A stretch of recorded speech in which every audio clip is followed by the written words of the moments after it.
motherfuckers think that just because a guy reads comics, he can't start some shit? McDonald's claiming that he's identifying as a fucking good rapper. How about that shit? Yeah. That's crazy, man. Wait, is he trying to rap?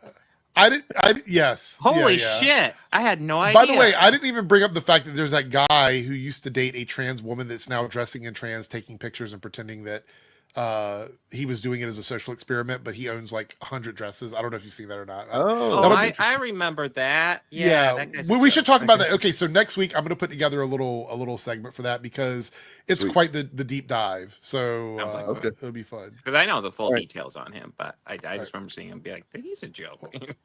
Yeah, it is. So I'm out. See everyone later. Lovely. Bye. Later.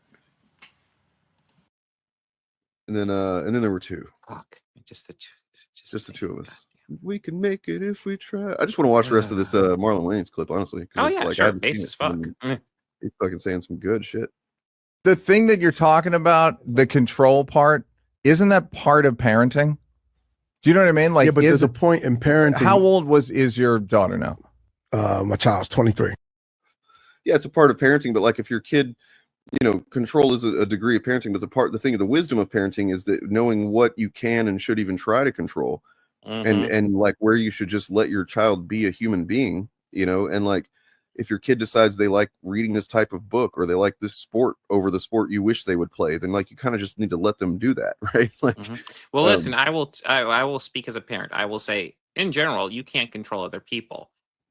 When you're a parent, that's not 100% true, but it's still mostly true. Honestly, I've never even thought about it like control with my kids. You know what I mean? It's like, it's not how I see it. It's more like you want to guide them as best you can. You want to, you want to establish a trust and so that they trust your intentions and that you care what's best for them. And then you want to give them the guardrails, guidelines, and, hope that they trust those. And sometimes they might even test those, or they probably will test those. And because here's a fact. If your kid decides they want to do something stupid, they're going to do it. Yeah. And the best thing you can do is just set up so they're comfortable coming to you and confessing. Yes. I'm just kidding. I don't have any stupid kids. No, near do I. I'm lucky, but yes. Really lucky.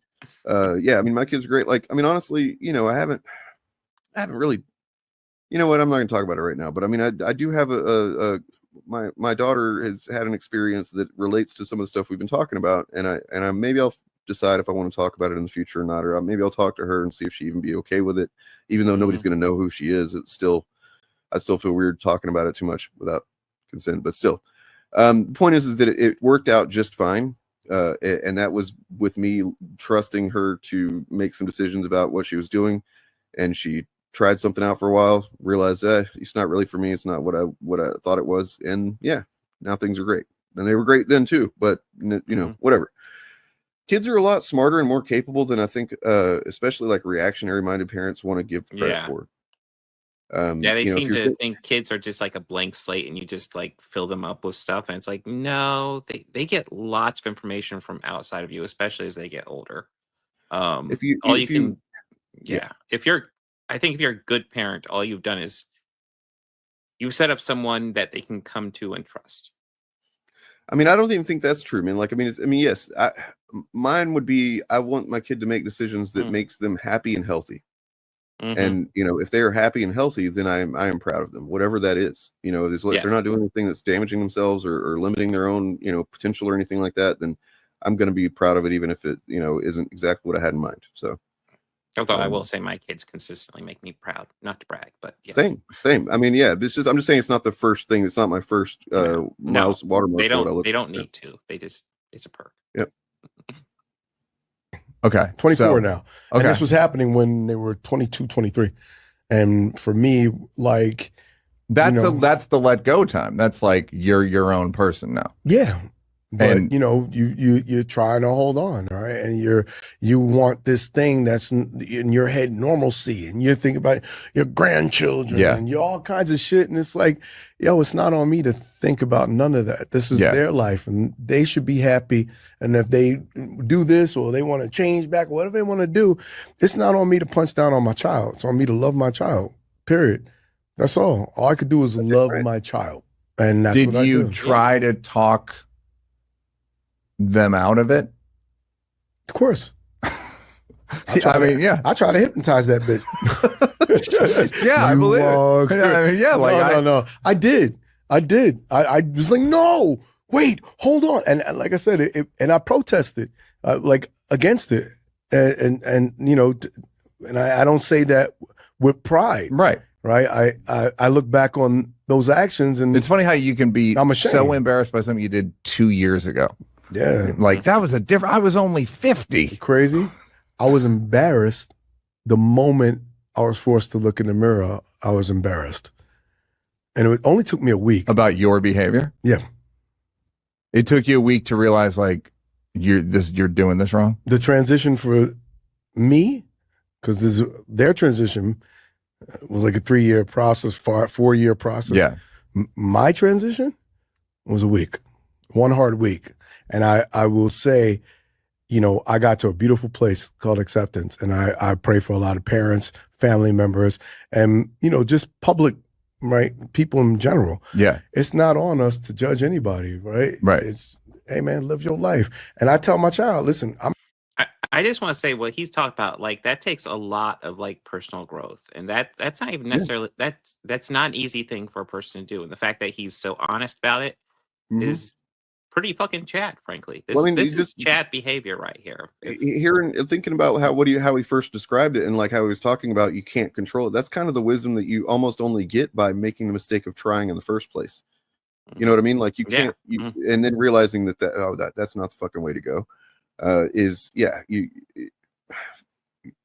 I mean, honestly, it's awesome. I wish he was going around doing way more spots talking to people about this stuff, to be honest. But I'm gonna be looking out for him for sure, seeing what he's got going on. I know that he's had like a stand-up special pretty recently that I just kind of didn't watch, and maybe I will now. So yeah, I Marlon Wayans has not been somebody I don't like dislike him, but I've never really watched him. But just kind of what I've seen from him recently, it's been like, I don't know where he's at on comedy, but as far as just personal growth, he seems like a really base dude. He had some, in my mind, he's got some iconic stuff from the early 90s with like In Living Color and shit like that, that he was doing. Yeah. I mean, in fact, he was doing. Did he do In Living Color? I thought he was too young for that. Was he? Yeah, I think he was the younger. Okay, well, it was like all the other Wayans then.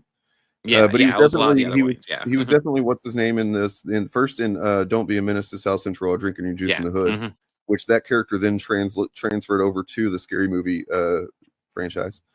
A lot of people don't realize it's the same character. Now I'm getting a little bit confused. Oh yeah, and of course the iconic Dungeons and Dragons. that was the good Dungeons and Dragons too. Don't listen to that. Right. Don't watch that Chris Pine shit. Watch the Justin Whalen Marlon. Dungeons and Dragons. Dude, y'all remember I'm Gonna Get You, Sucker? The movie that made me so scared to watch that other one. I'm Gonna Get You, Sucker. Fucking crazy shit, man. I remember that was like probably, honestly, no shit. That was probably my introduction to like, just kind of black culture at all, period. Like of like these funny ass black dudes, like I was like fucking enthralled by some of that shit. It was hilarious. As an educator, a lot of this ability to change your mind is connected to having a fixed versus a growth mindset. Shit. So he wasn't in Living Color. He just wasn't one of the main players. Yeah, makes sense. But I mean, he was the one that kind of, I think him and I guess it was him and Marlon were the ones that, Damon Wayans were the ones that fucking really blew up outside of that too. Yeah, these kids didn't have anything like fucking In Living Color, man. Poor kids. Yeah. The world would be better if In Living Color was still on the air right now. True. Favorite Marlon Wayans movie? I don't know. I'm trying to think of what all they would be. For me, it's gotta be the first scary movie, right? Yeah, the first or the second one, or Don't Be a Menace to South Central was also fucking funny. I remember that. I used a clip from that. I don't know if you noticed this in our Critical Drinker video, when the scene where it talks about in the part where I think it's you talking about James Bond and his wife that got killed back in that movie. Bond marries her at the end of the movie.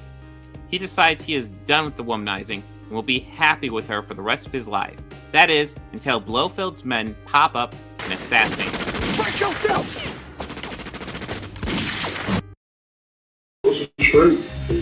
USA! USA! That was close and straight. USA!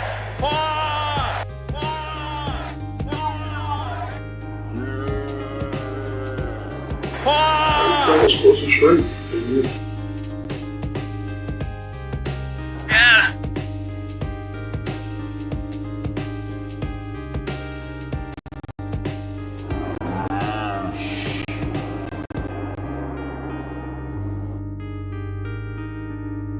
That was close and straight.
All right, you assholes. Holy fuck at the diversity. You've never been oppressed in your goddamn life, bitch. Do not post any hateful content or make hateful comments. You've never been oppressed in your goddamn life, you bitch. I just want my stupid comic. He's drawing again. We need the Glen box. Oh, yeah, give us the Glen box. Come on. Damn, where is it at? He's instead of live streaming every single day, he's debating nonsense people.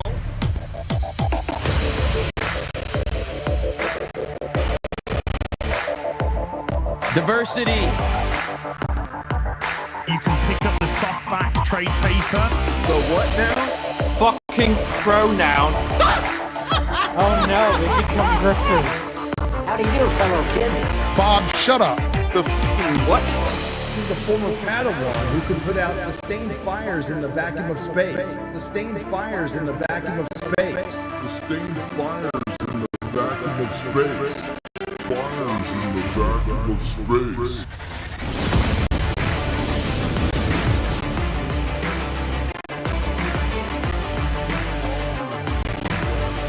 Jiggle for me.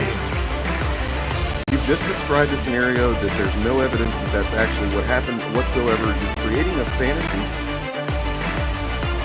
What argument are you making? I think of,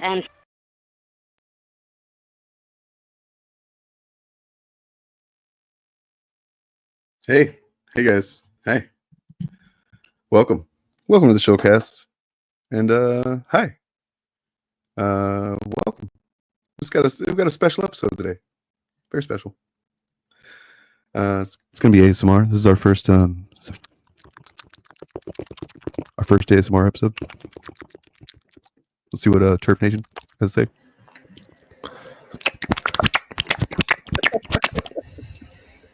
say. Oh dear. What do you mean the leftist audio? Does it sound bad? What's going on? Nah, my shit's good, dog. My shit's all good. Let me turn my volume up, maybe. I don't know. Can you hear me? Hey. Can you hear me? Voice and video is very choppy. That's weird. I'm gonna exit the stream for a moment. Maybe while I do that, maybe one of the other guys will enter the stream. See you soon. All right, it would be my honor to enter you, Dane. Is anyone hearing me right now? I hope I'm speaking. Is Dane gone? Is Dane gone? I think so. How are you doing, Bob? Thank God. God, I don't want to talk to him. He's weird. Yeah, he's really weird. Okay, so audio's fine. I'm glad Bob's here because he's my favorite of all of you. Yeah. It would be really weird if he didn't feel the same about me. Hello, everyone. We're professionals. Guys, we're going for the Shilly for weirdest fucking intro. Weirdest fucking intro. Yeah, we won already. Weirdest YouTubers. We've got it. Hey guys, just something I want you to know.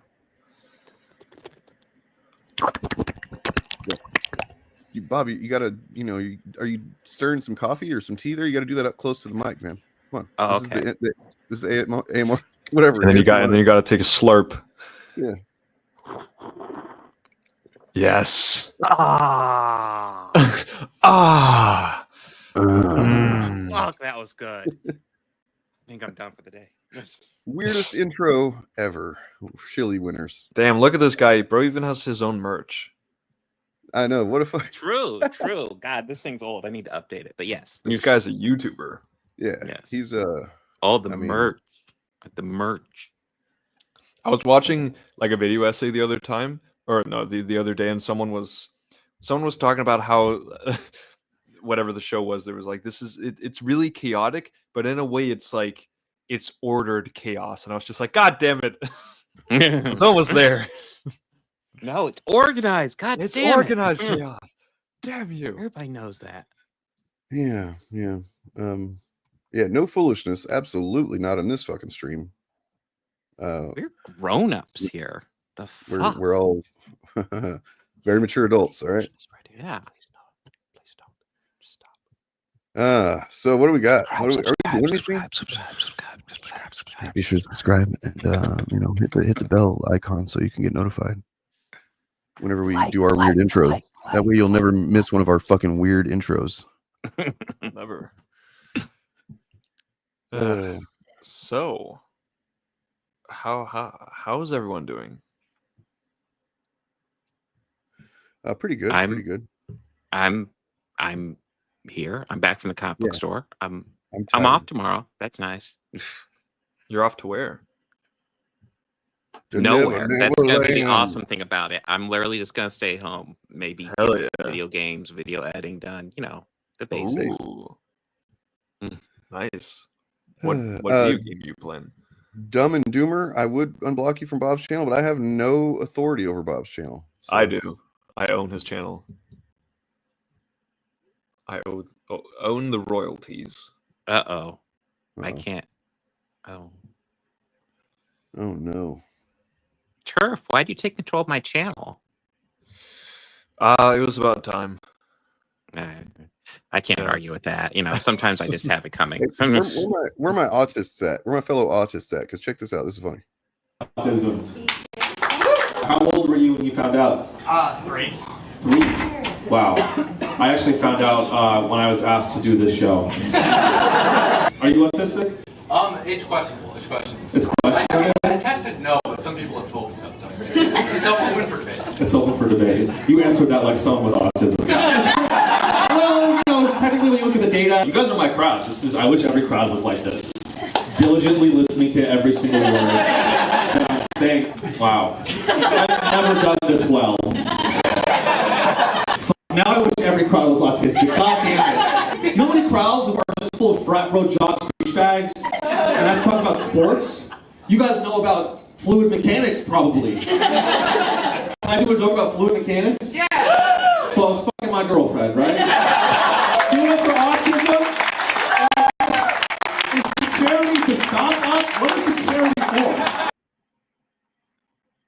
I thought it was funny. Nice. True. Speaking of my people, reaching out to just my folks here.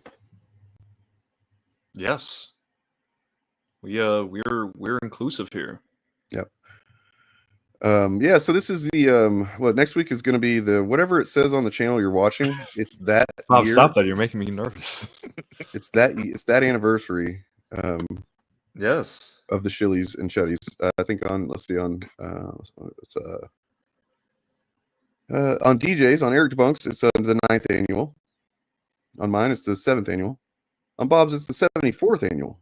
And on Turf's it's which the is 25th annual. I mean, everybody knows the 74th is the most exciting one because the 75th will be the quarter annual, and then that will be the big Hunger Games where you bring back all the celebrity winners from before. Oh, that's true. That's also isn't that about so whenever awesome. the Academy Awards started really bombing pretty hard, like the 74, 75? Probably.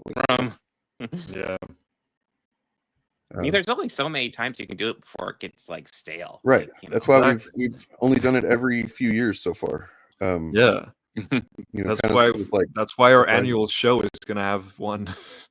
Just the one entry so far. Yes.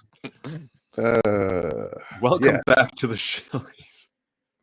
So next week is going to actually be a pretty fucking cool episode, guys. I mean, this one's going to be cool too. Don't leave or anything. What are you talking about? Stay. Yes. Stay here. Don't wait for next week. We have a lot planned for today. Well, shit. I guess I'll stay. Okay. And what you saw at the beginning there, that is a true thing.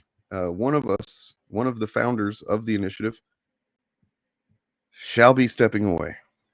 What? And you know, it is going to be me, but we're not going to announce it officially until then. So wait, I thought it was me. Well, I thought it was me. Fuck. Maybe it's the guy that's not here. Maybe. Oh shit. Maybe it's the person who didn't want to be here right now. He's like, I couldn't even wait to leave that show. Fuck. I am out. Those weirdos. So tune in next time to find out who's leaving the Shillcast. It's me. In other words, who's being thrown out. Yeah. It's maybe an island type situation. There may be some internal politics that you guys just are not privy to, and you know, gets kind of ugly. Yeah, one of us it's all the other internal person's politics. It's pretty much been every week now since we started this thing that there is a big fight right before the show. Yeah, like, true. That's all we it's do. like knockdown, drag out. So we say some like really harmful shit to each other, man. Like shit that you can't come back from, and yet for your sake, we fucking stick it out, man. We put on a smile, we hit go, and we just do it, man. It's one of those like when two actors just really hate each other behind the scenes, but they're playing lovers on screen.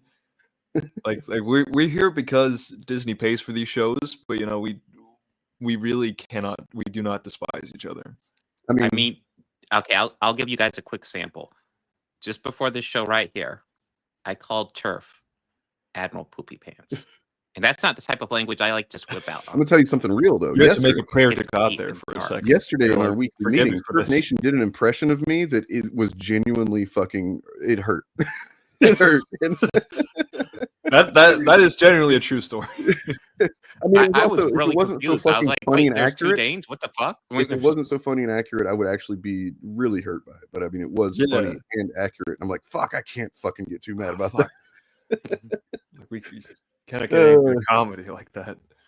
But no, we are going to have some special stuff coming next week. I think a couple of us have some surprises, a surprise project that we're going to do. If you know who you are on stream here, we talked about it a little bit. We need to see that through. We need to make that happen. The culinary section. Oh, yes. And then yes. We're voting on lots of stuff, man. We're going to be voting on Shillies, Chuddies. Let's just bring up the list and talk about a little bit of what we have so far, and we want throughout the episode for you guys to offer your own voting ideas. on chuds. What? Yeah, because like the Shillies and the Chuddies are going to be based around like different sections, different categories. Some we're just going to choose, but then some of them we're going to put into a form with. Spoil it. Shut up, Bob.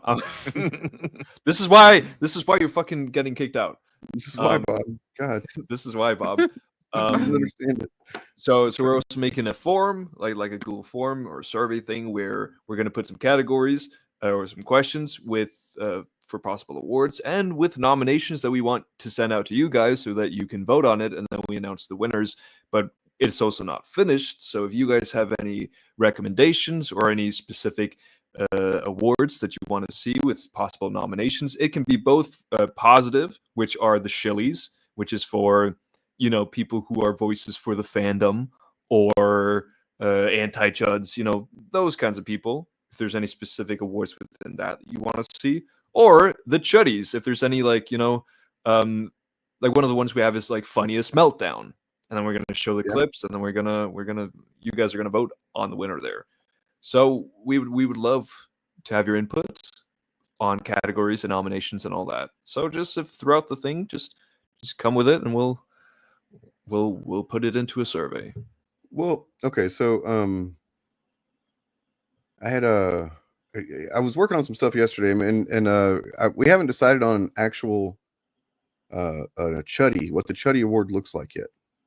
True, for sure. We've got the Shillies. It's kind of obvious. It's Shilly, I think. I mean, but we could also change that stuff if you guys think there's something better. We're doing it for you. Okay, so I've got a couple of options here, for at least for the chuddies anyway. I'm gonna bring these up so we can really, you know, dig in and decide what we think is the best. What's the best statue here? Yes. And of course, these will not be physical statues. And speaking of which, by the way, there is a YouTuber who apparently has decided, since we've been announcing that we were going to be doing an award show, that he's going to be doing an award show. And we don't know for sure that he's just like saw what we're doing and decided he's going to do it too, out of maybe jealousy or something. I may probably out of a misunderstanding of what exactly we're doing, but definitely out of a grift inclination. Yes. But apparently Ethan Van Sciver has announced that he's going to be doing a Comicsgate Award show. Which is it's fucking hilarious that he's just decided that after we've, you know, done ours. I'm sure it's a coincidence, Ethan. I'm sure it's a coincidence. Sure. And the rumor is, I don't know for sure. This is just a rumor. I'm not on fucking Twitter anymore, so this is where all this bullshit takes place. The rumor is that he's actually going to be fundraising for actual trophies, which we're not going to be giving out actual trophies. For fuck's sake.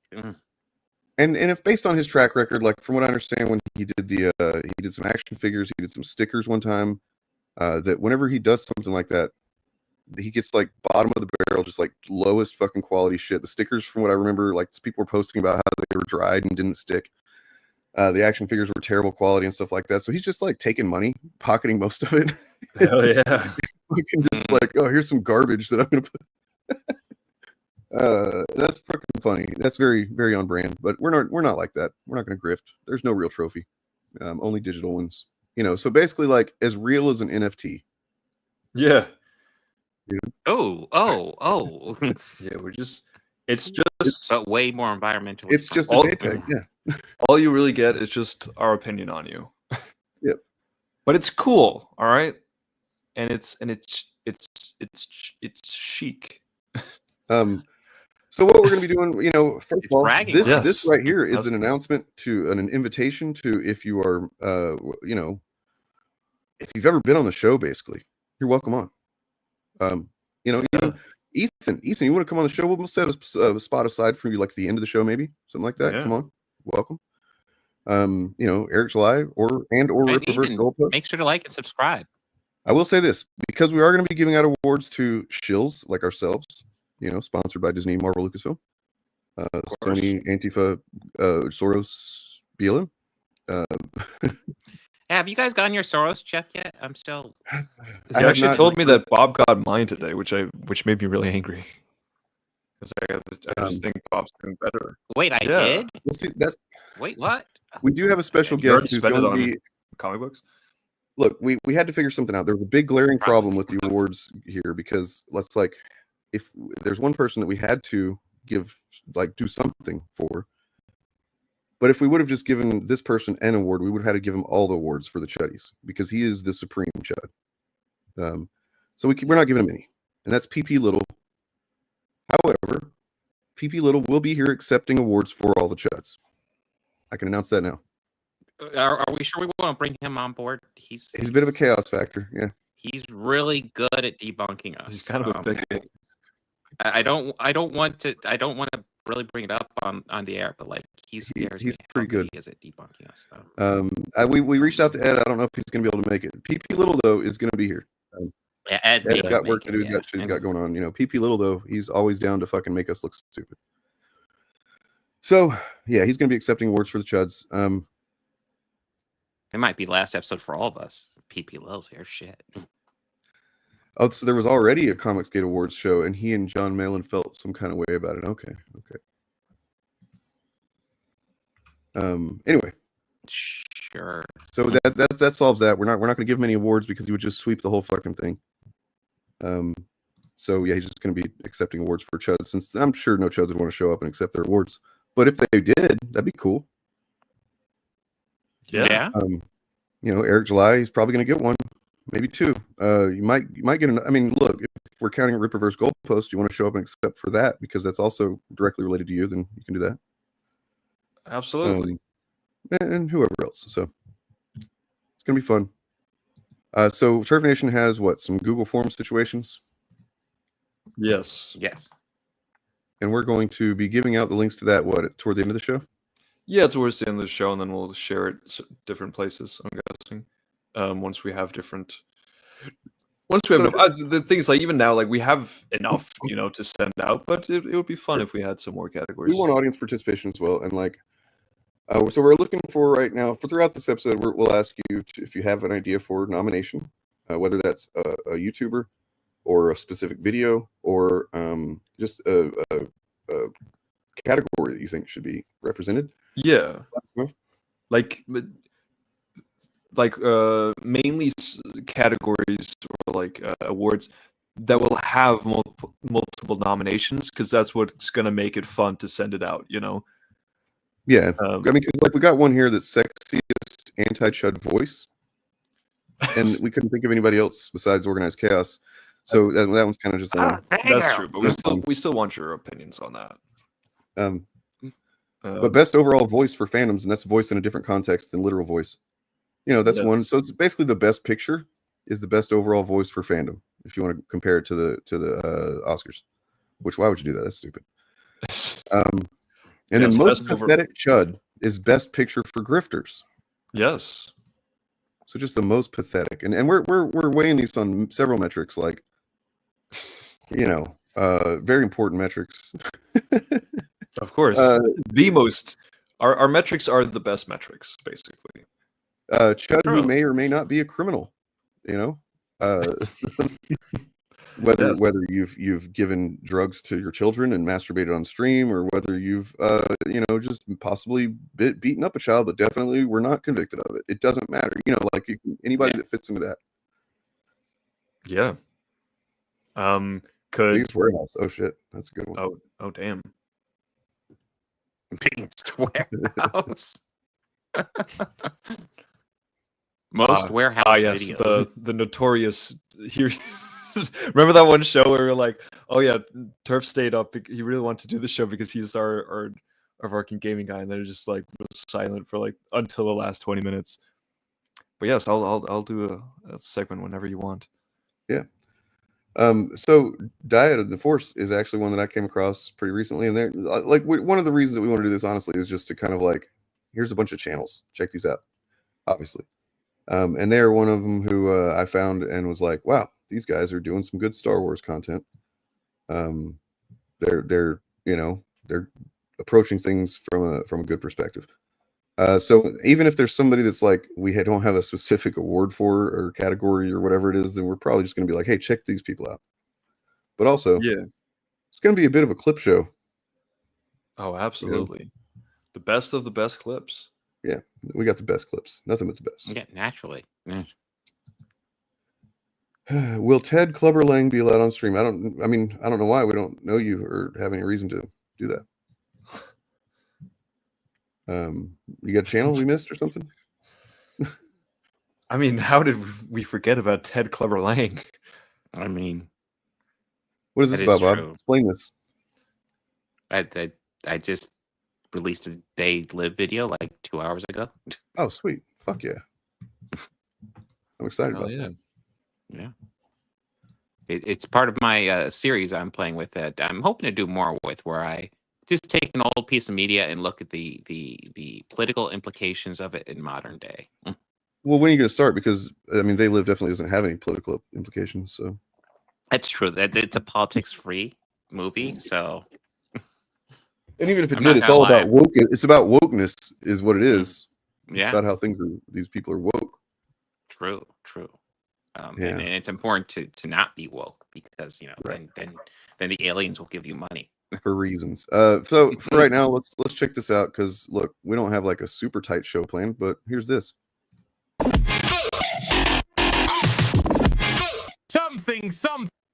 Okay, now if it starts getting into some like language or themes that we're not like necessarily cool with, should I just stop the video or we just continue on? What do we do? Maybe we should probably stop.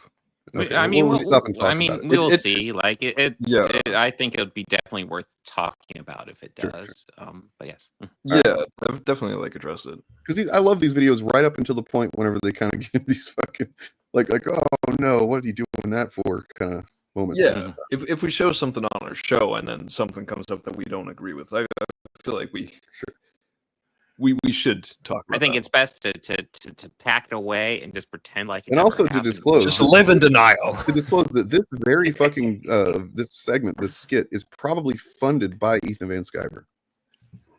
Yes, for real. Like he pays this rip off verse to produce some content for him. I don't know if it says explicitly which ones are which, but I would guess this would be one of them maybe. Because it's about his immediate enemy, frenemy, or whatever. Yes. Fake shouting, fake outrage. And Ripper Sim 69 with the 5. Derek, how come I spent $35 when I could have just waited and how about shut the fuck up? Okay, people, and that's a wrap. Oh, well, y'all, we've closed out at. I mean, I've been covering some Rippaverse books and I've been hating them, but I think I end up paying just over $5 each on them. You got a really good deal. That's man. some great aftermarket value on that. Really held up in the secondary market. Yes. What? Whoop. What's it at, Rip? What's it Just at? let me see. $64,000. There you go. Amazing. Thank you. I appreciate y'all. You see, this just goes to show, and I said this before, but that goes to show to those who were naysayers. Well, it was a pretty solid idea in the end. I was right. Well, you're always right, aren't you? Yeah. Right. Yeah. God, I love you. Okay, cool. You're just not the kind of guy, the kind of businessman that makes stupid decisions, are you? Of course not. You're just too smart to take quick cash grabs for small amounts of money that jeopardize your future sales, aren't you? I am, yes, thank you. You can stop now. Just quickly, I suppose you've all noticed my new setup here. Well, I'm standing up and have a wider camera on me now, as I want to show you... Is he about to reveal what we pointed out months and months ago? Are they incorporating that? Ooh. Man, I wonder. Ethan, you got to give us a fucking producer credit. If you're paying for this content and you're telling him what to put in here, like this stuff right here, you got to give us a fucking producer credit because you fucking watched us talk about this first. You did. That I've lost a very small amount of weight, whilst at the same time pretending I'm just being loose and cool by walking about all over the place for no practical reason, like a fat infantile prick. Right, yeah. Anyway, y'all, $64,000 is going to be very helpful right now as I'm bleeding money. Oh, that reminds me. Okay, see, I thought he was about to point out how all of the comics behind as are like directly Rippaverse related.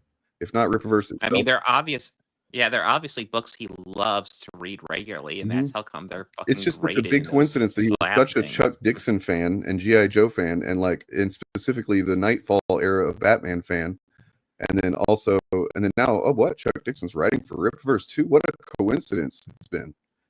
Well, yeah, it's a quinky dink right there. Yeah. A bit off topic, but guess what I picked up today? A cheeseburger? I found this little beauty in the bargain bin for just £5. So Horseman's coming up as I need more money to pay. Isn't it hilarious? Things have got so bad with their awful IP that they have to shift merch for just £5. Right, Rip?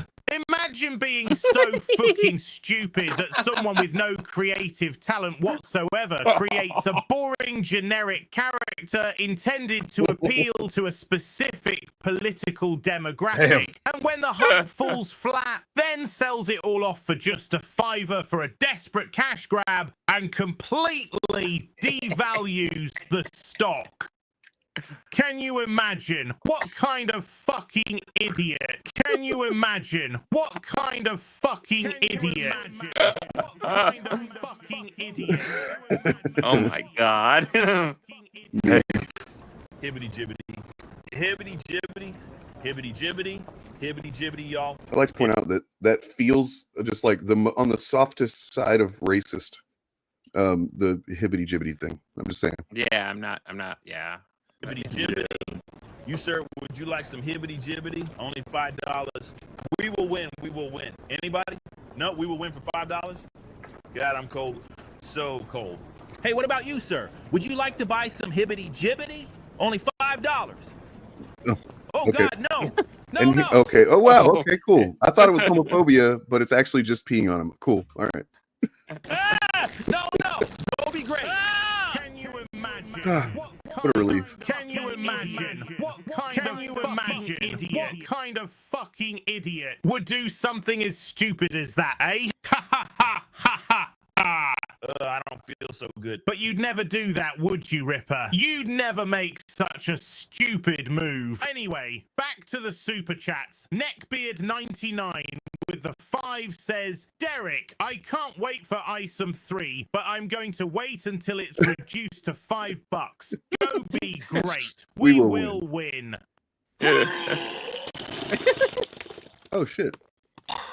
I've used that exact same puking sound effects before, because he does like a couple of coughs after too.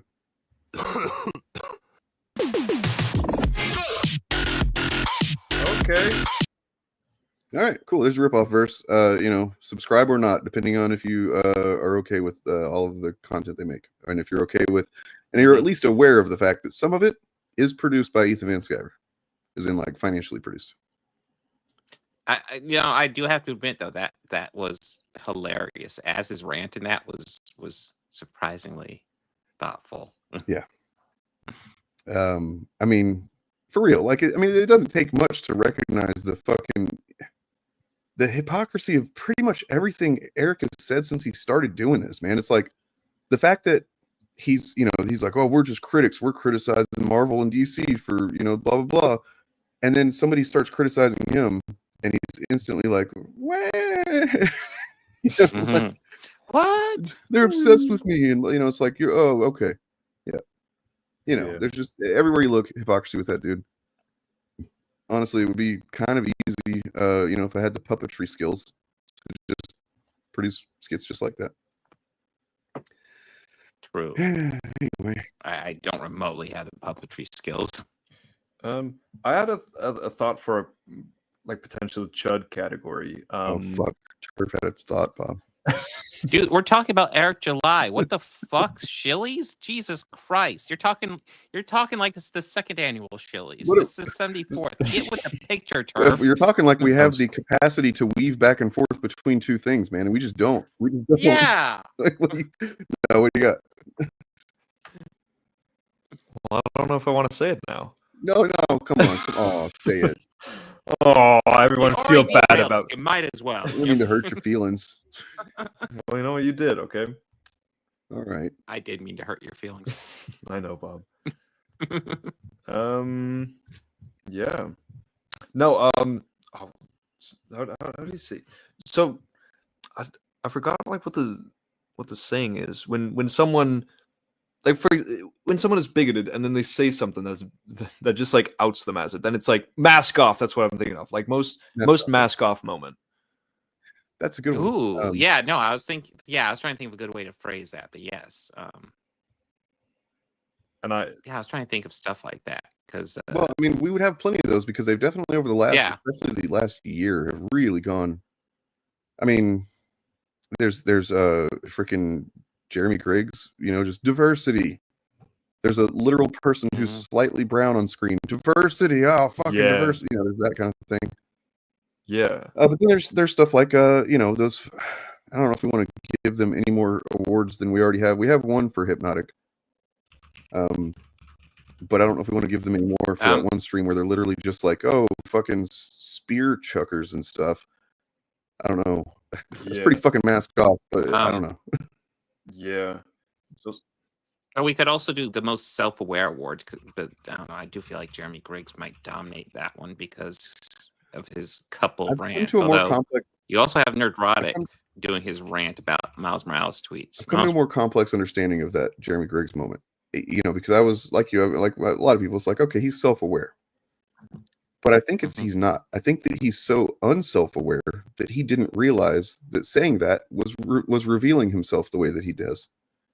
And I figured that out based on the follow-up whenever he's like, oh, I say this all the time. It's not even a big deal that I say this. And it's like, I don't think he realizes, No. And then he goes on to call himself a grifter. And it's like, I don't know. I just feel like he maybe isn't even aware of the fact that just admitting what he's admitting does show him for what he is. Does that make sense? So essentially, it sounds like your counter argument, or maybe it's his counter argument, is that he's a fucking moron. Yeah. I could see that too. Yeah. I mean, it comes off as self-awareness, but really it could just be idiocy. Just saying. Yeah. Anyway. Yeah, that is definitely a mask off moment, though, or at least a self-honest moment. So you guys got any other ones? Come on, chat. Where you at on this? What's some mask off moments that we've seen? Really, anytime. Not even that's just the last year, because we are doing a legacy awards as well as just like more recent. Yeah. So we have Geeks and Gamers with his like diversity rant. Yeah. I mean, if mask off, Ryan Cannell's Batman rant in the car. That was pretty mask off. Yeah. Basically, if we look at any of our channels or look at the Shill Clips channel and just kind of look back at that's a good one too. I'd say Eric July, just because that would really piss him off. Wait, so what's that? Best advocate for the Republican Party. Ah, has he said that? No, he's tries to like pretend like he's not just like completely pro-Trump when it's fucking clear that he is, man. Yeah, he's a libertarian. Yeah, go take a shit in the voting booth. The most times selling overpriced shit that nobody needs award. Oh, good one. Oh, organized chaos. No, I'm not joking. Get this fantastically cheaply made shirt for only $75 each. Hell yeah! I'm actually sitting in these $150 leggings right now. Organized chaos right across the crotch. It's awesome. A good suggestion as far as like I don't know if it fits what we're saying now, but like that dude deserves a fucking chuddy for something like most insane. Yeah, most insane narrative or something like that. I don't know. I remember him like he was on the original Turf Nation Discord servers. Oh, he's been a thorn in my side for a long time. I didn't know he'd been around that long. Okay, he's been a while for a long time.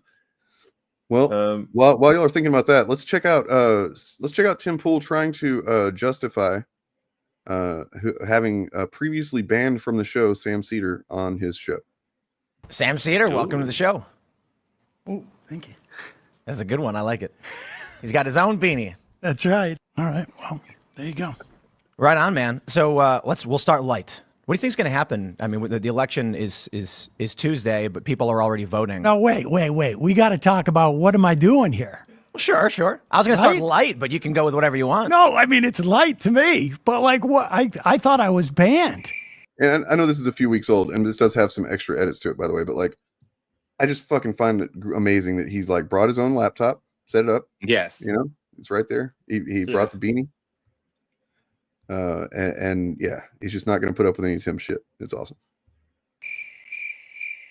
Didn't you say I was banned and blacklisted?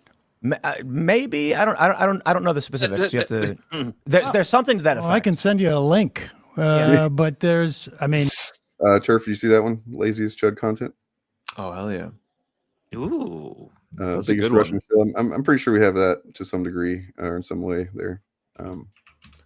Laziest. I mean, it has to be. I don't think it can be in doubt that it's Lauren Chen, because like she is the one that is for sure knowingly working for Russia. Although you have to admit, like those guys were taking like what, $50,000 to $100,000 per video. They're like, That's there's no insane. way they're making that ad revenue back. They had to know there's something sus, right? They must have. Well, I don't know, man, because they might be so full of themselves that they think, yeah, I'm worth this. This is what I'm worth, right? Like, I'm gonna pay you like $20 million. Like, yes. Yeah, I've of heard course you this. would. Of course. Yes. It's just because you believe in my business. So, so who are we nominating for Lazy's Chud content? So I'm guessing like the Nerdrotic isn't here. Like, Richard Meyer. Yeah, would be one. Nerdrotic. But Nerdrotic does put that, like, there's sometimes. Yeah, that's there's the thing. Like yeah, Nerdrotic is one I would not count. Yeah, same. And Richard Meyer, I'd say Ethan Van Sciver even. Yeah, I would say Yeah. anybody who just does stream clips, which I mean I do a lot of, but I mean, look, Ethan Van Sciver not only just does stream clips, which what kind of losers, right? But like, also, he pays another channel to produce content for him. So you know, that's... I guess like the ones I always talked about when I was saying like the really lazy stuff was always like the RK Outpost, Yellow Flash, Geeks and Gamers, Quartering, the ones who just Melody Mac. Yeah, Melanie Mac. They just have an article up who's saying all their arguments for them, and then they just say like, "Oh yeah, this is exactly what I've been saying." You know. I mean, Critical Drinker is extremely lazy when you look at his content. It's but true. I would not qualify him for that because at I wouldn't least either, he's because doing if he does have a something. skill, if he does have a skill, it's making people believe that what he's saying is well thought out. Yeah. And that's and he's at least like written some kind of a script, you know, or there's the outline of some kind. Or you know, Chat GPT, whatever. yeah, but there's at least something there, you know. Yeah. The script does exist. If it was laziest chud thumbnails, Critical Drinker would be number one easily. Yellow Flash deserves to be in laziest for sure in the running. Mm-hmm. Yellow That's Flash. good proposal there. Yeah. Richard Meyer, you know, his recent turn has been kind of entertaining, but I wouldn't say that it's gained any effort, right? Like it's more just like he the is direction. outrageously weak though, or lazy. You know, we did a segment where we recorded a segment where we looked at his video. Remember that? And you notice you haven't seen that go up because when I started editing, I'm like, God, this is just so fucking lame that like it wasn't even fun to edit. I mean, maybe you should get that out, but still, it was like, ugh. I know I've covered them on stream. It's never become a stream clip because it's just fucking boring. Yeah, I mean, if that's something worth checking out, you think, send us a link. Sure.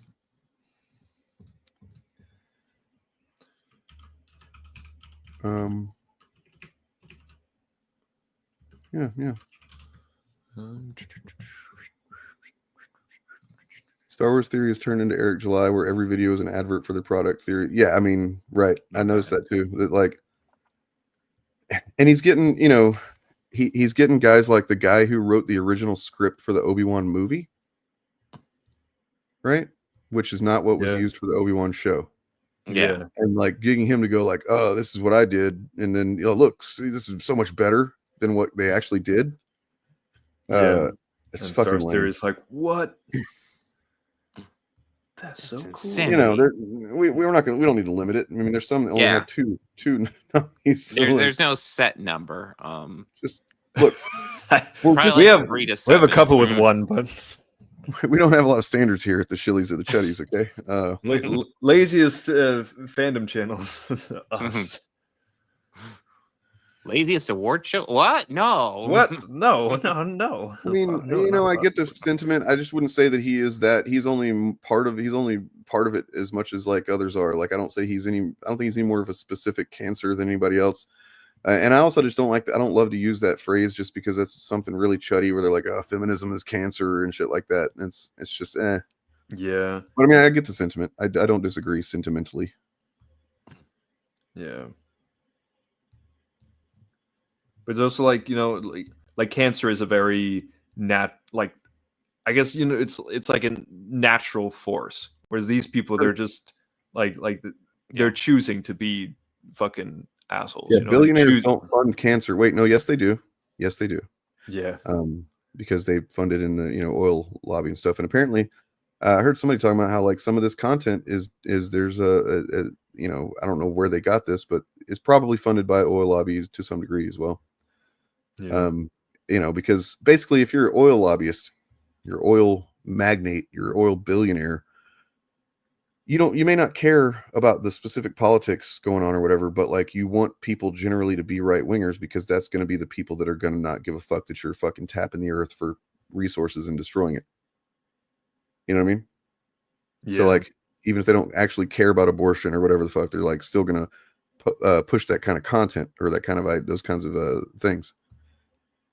Because they want everybody to just be fucking, apathetic goddamn ghouls who just like suck up the fucking beauty and fucking wondrous plenty of the earth and then shit back down into it, with the darkest of shits. Anyway. Yes. That's nice.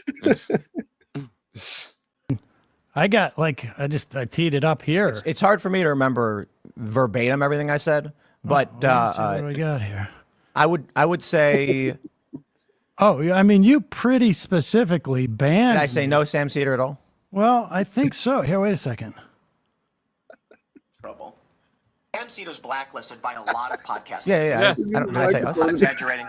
This is not a joke. Yes, there are many large podcasts that have outright said they will never work with him and has nothing to do with being afraid to debate him. Sam Cedar's off the list. This guy is a manipulative, lying con man.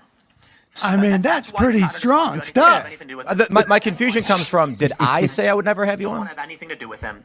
And that's why Sam Cedar makes all these videos and he focuses on drama. I mean, the man's obsession with Dave Rubin is laughable. I agree with that to this day. Oh no, I actually I have Did I say real reason for that? Did I say? Of course. I say I would never bring you on? Oh yeah, you did. Okay, I might have. I don't know if I have that specific video teed up. I might though. I may have. I usually, if I get like heated or something, but I tend not to be as definitive on things like this. Well, it wasn't just that one time too. When you went on Patrick Bet-David's show, you said the same thing. Well, but it's true. What's true? There are a lot of big shows that have blacklisted you. Oh, I have no doubt. It's not about you. In that way, we're kind of Sam Cedar, aren't we? Yeah, we're the Sam Cedar of fandom. Yes. Yes, we are the. Let's leave it at that. Nothing else to say. All right. Nobody wanting to debate you. I mean, the first thing I asked was like, let's talk about the issues, and you immediately pulled up drama. That's not drama. I mean, I think everybody wants to know. It's like a weird. If you, I used to be a script writer, and if you put a loaded gun in the first scene and you don't resolve it, people are going to be distracted. So this way we can just deal with this, get that out of the way, and then move on to stuff that is more, I think, like substantive. Yeah. But that's it, right? It's not my business to tell other shows that have brought it up. But no, I'm not concerned about other shows. I know what. I'm just curious. What am I doing here?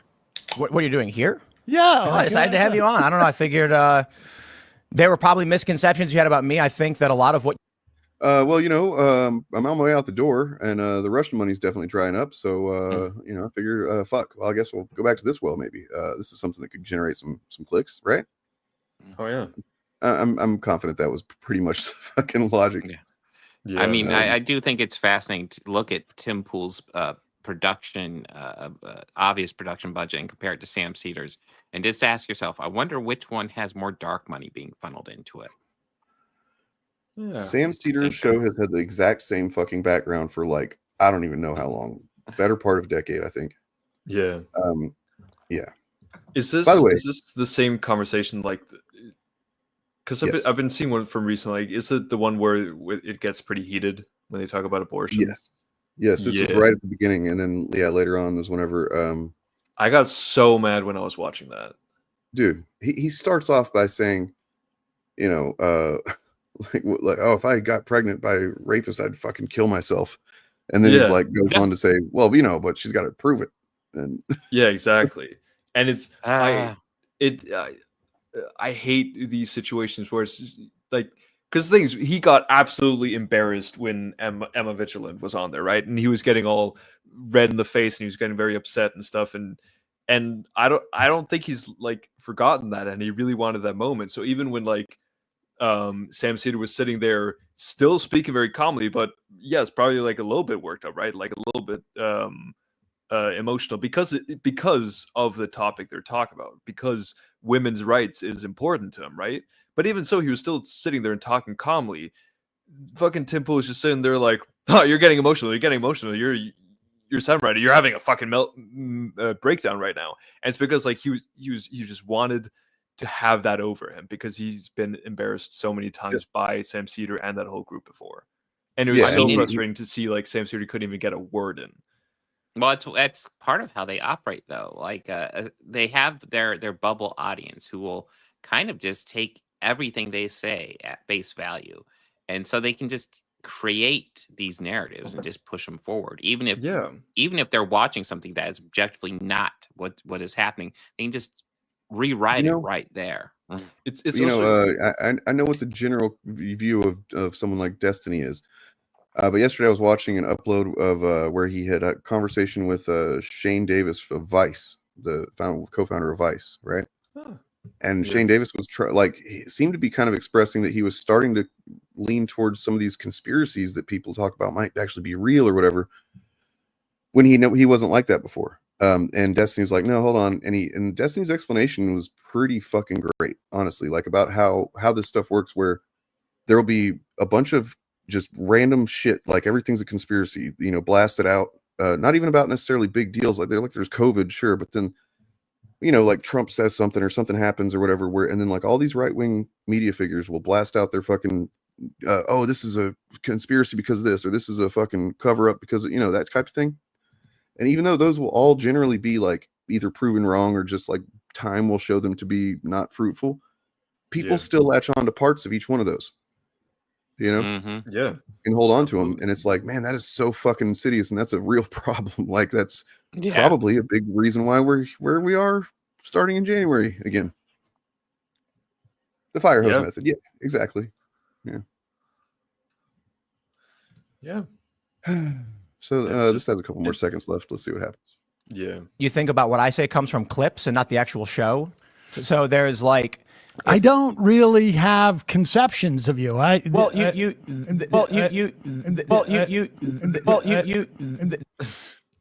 edit. Hey, look at this surprise! It's Cherry. Hey. Hello. Hello, everyone. Welcome. Hey, Cherry. Welcome. It's good to see all of you. I respect how you wait until we get the really super awkward first hour of the show out of the way before you jump on, and this guy too. Yeah. Well, I mean, just let us suffer in silence. They knew the beginning would be so my awkward. Meetings and my appointments. I was wanted backstage, so. Well, I just want to point out, you guys missed the best opening ever. Probably, we really overdid ourselves with that one. Where was the ASMR intro for the first time? We tried that out. Look, it's the best shill is here. We don't know which one you're talking about, and we're going to leave it that way. But one of us here is, right? Yes. What's up, Bear Daddy Supreme? Oh, man. Traffic was the problem. I don't know what was going on today, but we went out to get fabric. We're getting ready to make a Christmas tree into a drag queen. And so nice. We ordered. Okay, so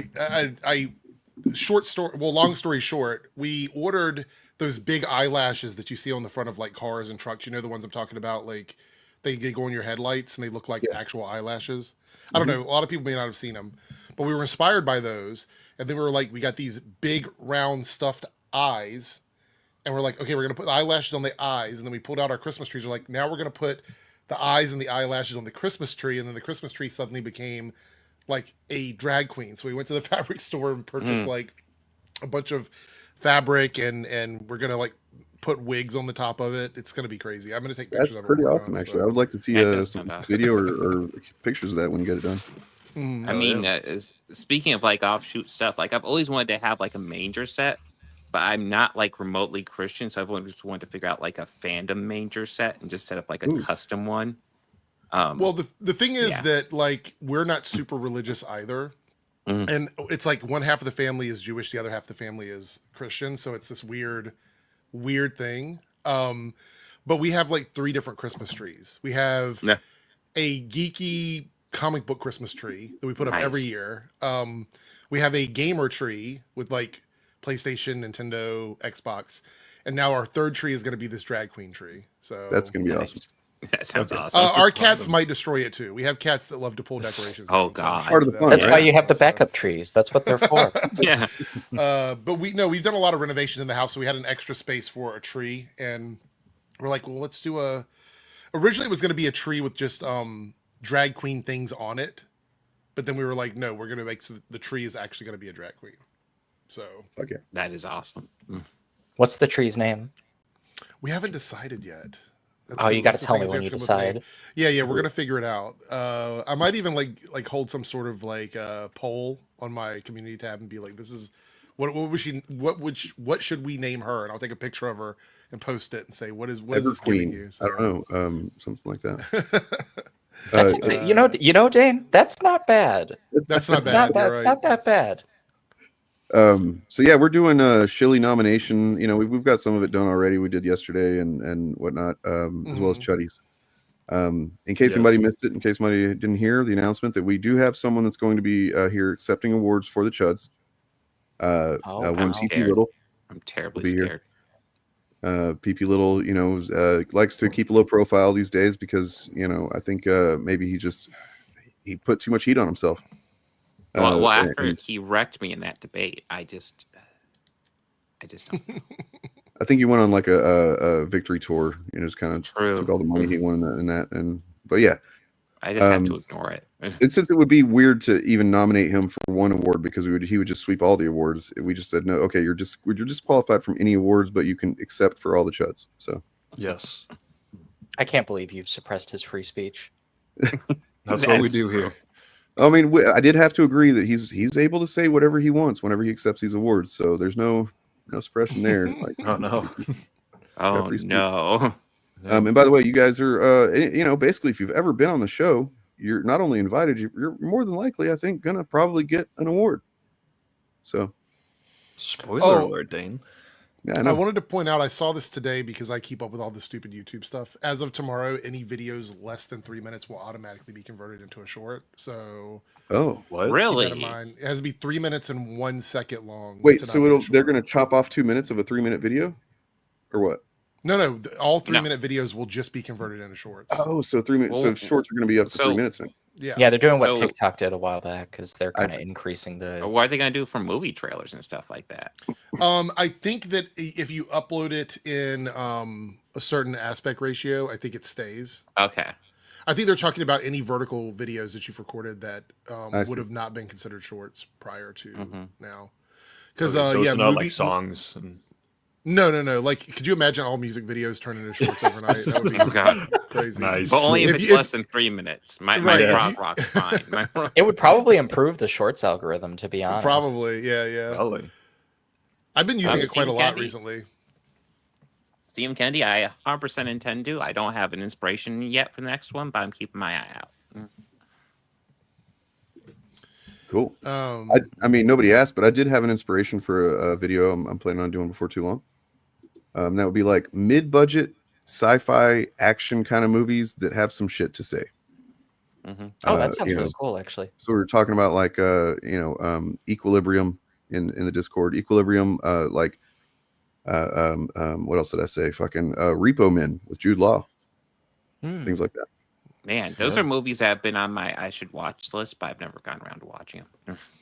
We also we did get some recommendations for some categories such as Best Chud L, which I feel could be a good one. I mean, that has to be just like the Tenet thing, right? Like, because that just like the connection, the connective tissue to like Nerdrotic and everything is just it's a pretty big L for anybody that's willing to see it, right? I don't know. Yeah, maybe we need to decide on one that's more definitive. I don't know. In Hollywood, you play 6 degrees to Kevin Bacon. In Chud World, you play 6 degrees to Russia. Vladimir Putin. Yeah. Do we have like a best debates moment category? I think we do. Yeah. Nice. I think Bob is definitely in there, maybe a couple of times. Yeah, I think so. I don't know if would we include, we'd have to talk about it, but like, yeah, the goddamn Jim the Casual moment was, that was pretty epic. I think it counts. I think it counts. That one's pretty crazy. That one's pretty crazy. Yeah. Just, when he obviously has nothing left, so fuck it. Jim the Casual. I can put that on the form. Like best debate moment. I mean, yeah, that's a fucking good one. Jim the Casual. Amazing Fantasy 15. By the way, What would be funny would be like biggest crash out, like a chud that just really fell off. That would be a really good one. Yeah. Yeah. Toward the end of the video, we will be putting out the links to where you can, add your own stuff and do some voting and whatnot. Oh yeah, biggest crash out. One nomination for that should be the Eric July clip where he stands up at his desk and he starts like showing the dimensions of his torso for some unknown reason. I mean, and that's also Bob fueled too. So like, I don't know, man, that debate is pretty special. Yeah, that's one that will never ever be replicated ever. Like it just the whole situation was fucking crazy. And I still looked at, and I was watching it live. I watched the whole fucking thing live. It's like there's so much in that debate where I'm like, man, I could have handled so much of that better. But like his response is just like, holy shit, man. So biggest fall off. Look, we already have a category for like most potentially criminal, but like I kind of feel like Nick Rekieta would. The whole man, he's vanished. Like and everything. Yeah, he's like that whole thing. He doesn't even really stream much anymore. Yeah, I'd seen a video where he had come back and started trying to pretend like nothing had happened or something, and just like that he'd become a law cow now or something. I don't know, but other good nominations for that category would be like Steven Crowder after the divorce and the God, yeah, I haven't seen anything about him in a while. But yeah, he's still around, but yeah, he's definitely fallen off a lot. And then Tim Pool talking about retiring, Lauren Chen getting banned. Yeah. Yeah. Then we had Just a Robot and his it's not really criminal, I don't believe, but like he definitely ethically it's yikes. Trying to riz a gooner or goon or rizzer or whatever the fuck. Goon or rizzer? I don't know. He's trying to get with what that pedo basically. Some chick that had done some pedo shit. Who was it? We've all liked a problematic person before, but Jesus Christ, dude. Yeah. Yeah. Wait, what? Who are we talking about? Just a Robot. Oh, Jar. Okay, got it. Yeah, like it was just a couple of weeks ago where he had Robot. Is it Robot? No, it's racist. racist. No, it's racist. Yeah. That's right. You're right. Yeah.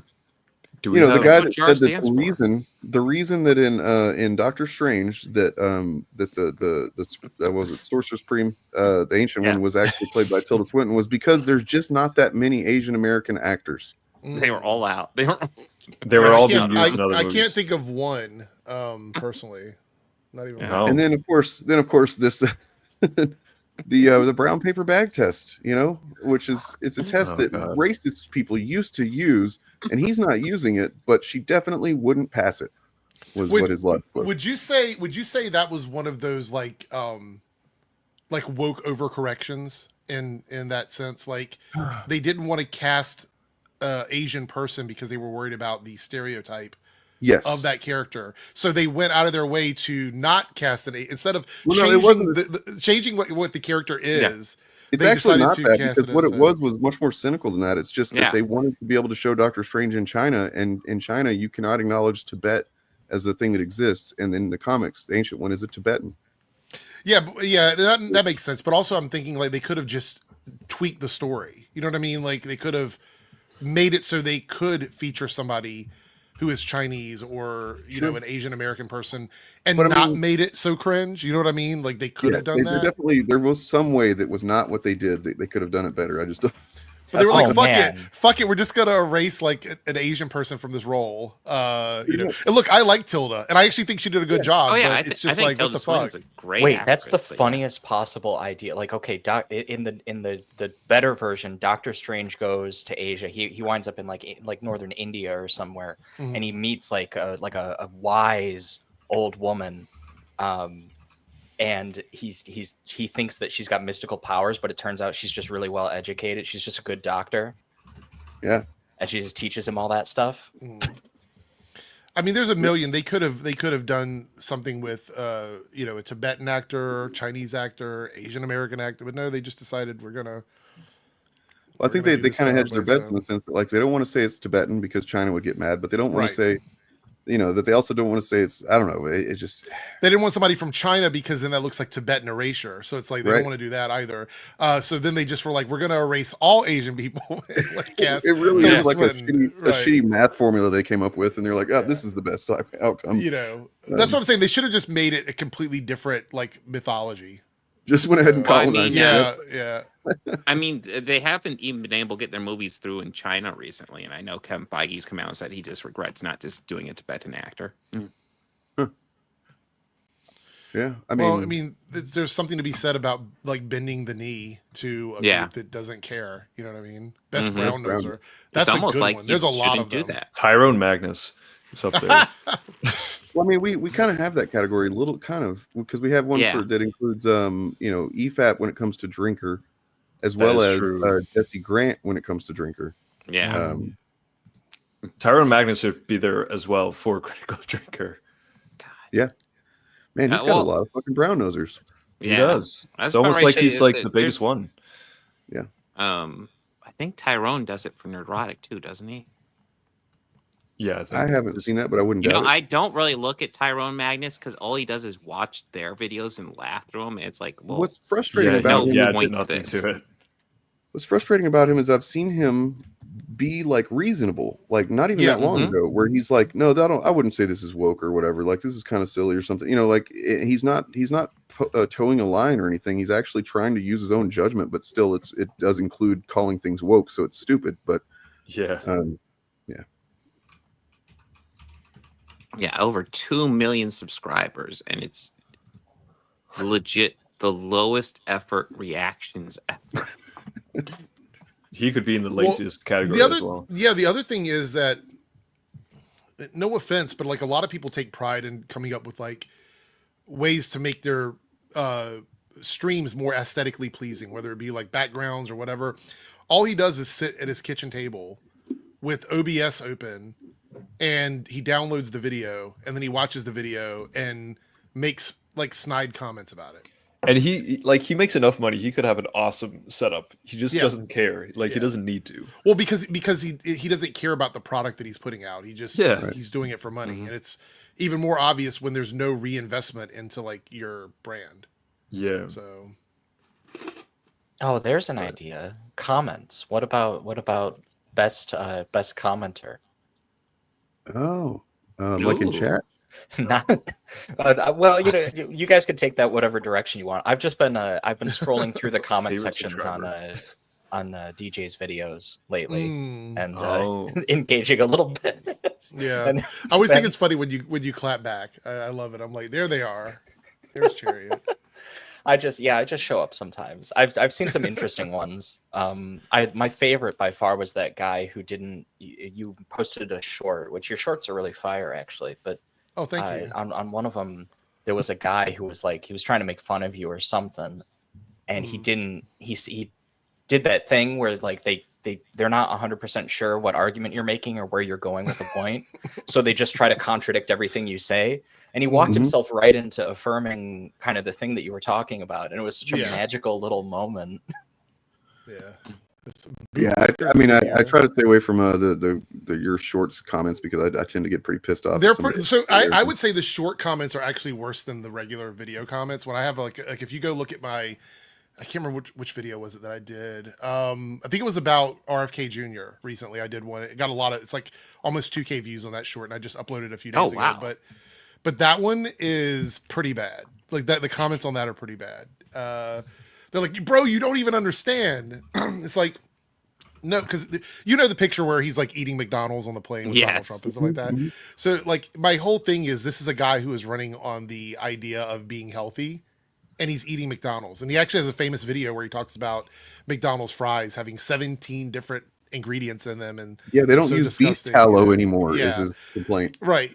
So he's arguing about this, and he's sitting in a picture with Donald Trump and Elon Musk eating fries from McDonald's. And I'm not gonna lie, the more I look at that picture, like he looks kind of out of place.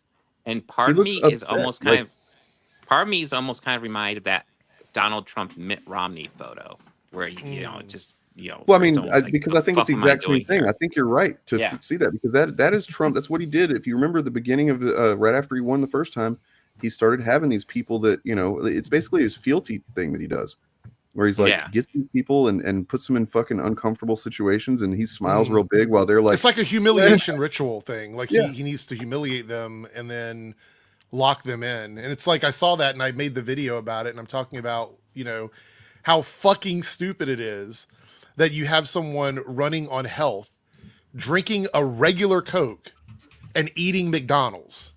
And the comments are like, bro, you don't understand him. He's talking about blah, blah, blah, whatever. It's like, it's not that deep, dude. It's really not. If you're somebody that eats healthy, you don't eat fucking McDonald's. It's just that simple. Yeah. And they want to go with a pedantic route. And it's coming up on 2025. That's over. That's over for me. Like they wanted me to go all the way. They're going to get me all the way. That's 100%. And so this idea that I'm going to like go, oh, you're right, the specific exact thing that he said. No, fuck you.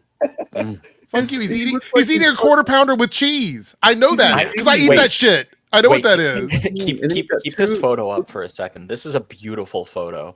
Look at like he's got Don two Jr. Coca-Cola holding bottles. up the French fries Yeah. like he needs to show us. Yeah, Dude, you're not Vanna White. It's not. it's you like know what Don McDonald's Jr.'s is. like, I'm doing an ad spot, right? my God, Bro, man. it's And then what's extra funny about it is who's not here. Oh, JD Vance. Yeah, JD Vance has been missing from everything. He's kind of disappeared. I don't think he's made any There are statements. reports that just Trump hates him, and fucking, like, Well, you know, I can't I would completely too. shit on that because in general, you don't want to keep the president and the vice president together all that often for Sure. significant reasons. But it's just funny, even though they're that- both awful. this Even is though- like a heaven really forbid, bad some rendition. surface-to-air missile just hit this plane right now. You know what I mean? Heaven forbid. This is a really bad rendition of Entourage. It's like Trump is just rolling around with like this group of people that are like the worst people in the world, and they're eating McDonald's and complaining about trans people, all can we- while just being so dumb. Can we zoom in on RFK's face, man? Like, holy shit, dude. Yeah, he looks kind of out of place even in his own clothes. And look at Mike Johnson. Mike Johnson's in the back. He's like, I'm not eating that shit. It hurts. Yeah, he looks just like, what the fuck don't- am I doing here? No, that looks like the face of, why are you taking a picture of me eating this because I'm running on a health Right. platform? You know what I mean? Like, this is completely against what I do. Matter of fact, he has is that a McRib? So he's got like a quarter pounder with cheese. It looks like some sort of a McRib or something, fries, and a regular Coke. Yeah, it looks like maybe some nuggets there. Is what I'm thinking. Yeah, maybe nuggets. You're right. I mean, the regular Coke. Look is at Trump. actually the Trump thing has got a that really Big Mac stands and a out. quarter pounder in front of him. The regular Coke is the thing that As really he stands should. out. Like, if you're trying to be healthy, like that's the first thing you want to strip out. There is no nutritional value to Coke at all. And look, and he's got extra salt, and Trump's got salt in front of his. That food is already salted. To shit. I yeah, eat it's- McDonald's. It's bad. Like it's not bad. good, man. Yeah. There's this tastes good, MSG but it's bad. dispenser that you put on all the hamburgers before you serve it. And people were like, "Oh, you know, he's trying to make America healthy." I'm like, "Well, Michelle Obama tried to do that as well for schools, and everybody was like, "No, we're not going for this. You're taking away our Arnold freedoms." You know what I mean? Schwarzenegger tried to do that in California, and everybody shit on him too. Well, here's the reality of it. This is RFK. the thing a lot of people don't understand. The companies that supply a lot of the shit that goes into this food, like the oils and things, they are government-funded American companies. High fructose corn syrup is something that happens in this country because of the cost. It's cheaper, and it keeps people in jobs. So you can't go around and remove that from everything. You would collapse that portion of the economy. It would overnight, it would collapse. They also are big donors. That goes for everything, including his whole thing about against medical shit. These are all companies that are big donors that elected to have these people put in office. So it's all bullshit. Like, none of this is going to change, man. None of it's going to change. Oh yeah. Knife and forks, though, man. That's really kind of all you need to know about these fucking people. Also, like, how long has this food been sitting around? Like, it's in the plane. They've been, You know what I mean? Like cold fries are the worst. McDonald's fries that are cold are the fucking worst. Well, I mean, just FYI, French fries from a fast food place, you got to eat them within 10 minutes. Yep. Otherwise, there's shit. I'm eating them in the car on the way home. Like I'm pulling them back and eating them in the car. Yep. Anyway, but this one, we got completely derailed on this one. But what Chariot was talking about, like this video, the comments on this were hilarious to me. And I got to the point where unless I have something to really say, I just look at them and I laugh at them. Like they're just so bad. People are so stupid. I mean, look, I'm willing to bet that even the people, probably especially the people that are commenting, trying to fucking, oh no, you don't understand. They know on some level, they understand that this is fucking bizarre and fucking propagandistic gaslighting bullshit. Yeah. That's why I don't even entertain it. I don't even entertain it because there's no point. That's why they comment, because they're trying to fucking avoid cognitive dissonance for themselves, right? Like they have to say something. You mean to tell me this is the question I would ask? Do you guys want the government banning food that you eat? Do you want them to do that? Their answer to that would logically be no. I don't want the government banning stuff that I like to eat, including Doritos, anything they love to eat. But they're going to continue to, out of the other side of their mouth, act like all of this is a good thing. Like they want to go to the store and eat grapes and strawberries. No, they don't. They want to eat this kind of shit. And so it's just one of those things where I don't believe you. You could say it to me a million times. I don't believe you. You don't want to eat other stuff. The other stuff has been there all along, and you chose not to eat it. So taking this away and forcing you to eat something else is not freedom. See, like the one thing I've learned, just real quick, the one thing I've learned, like doing debates and like just hearing commenters and shit and watching videos and for fucking 5 years now, is that I really do believe that most of the, because it's often like you look at Jim the Casual or any of these debaters that Bob has debated that are just like fucking, they have nothing, less than nothing. They're just crazy little gremlins. They're just avoiding cognitive dissonance. That's what they're doing. And it's a powerful fucking motivator, apparently. Like on some level they recognize that it's like he hits me because he loves me. No. Yeah. You know what I mean? Like if they don't fucking say something back, then that might leave them to think about it. And the reason might seep in. So they have to fucking try and fight it, right? You know what would really help? You know what would really help if you wanted to make people healthier?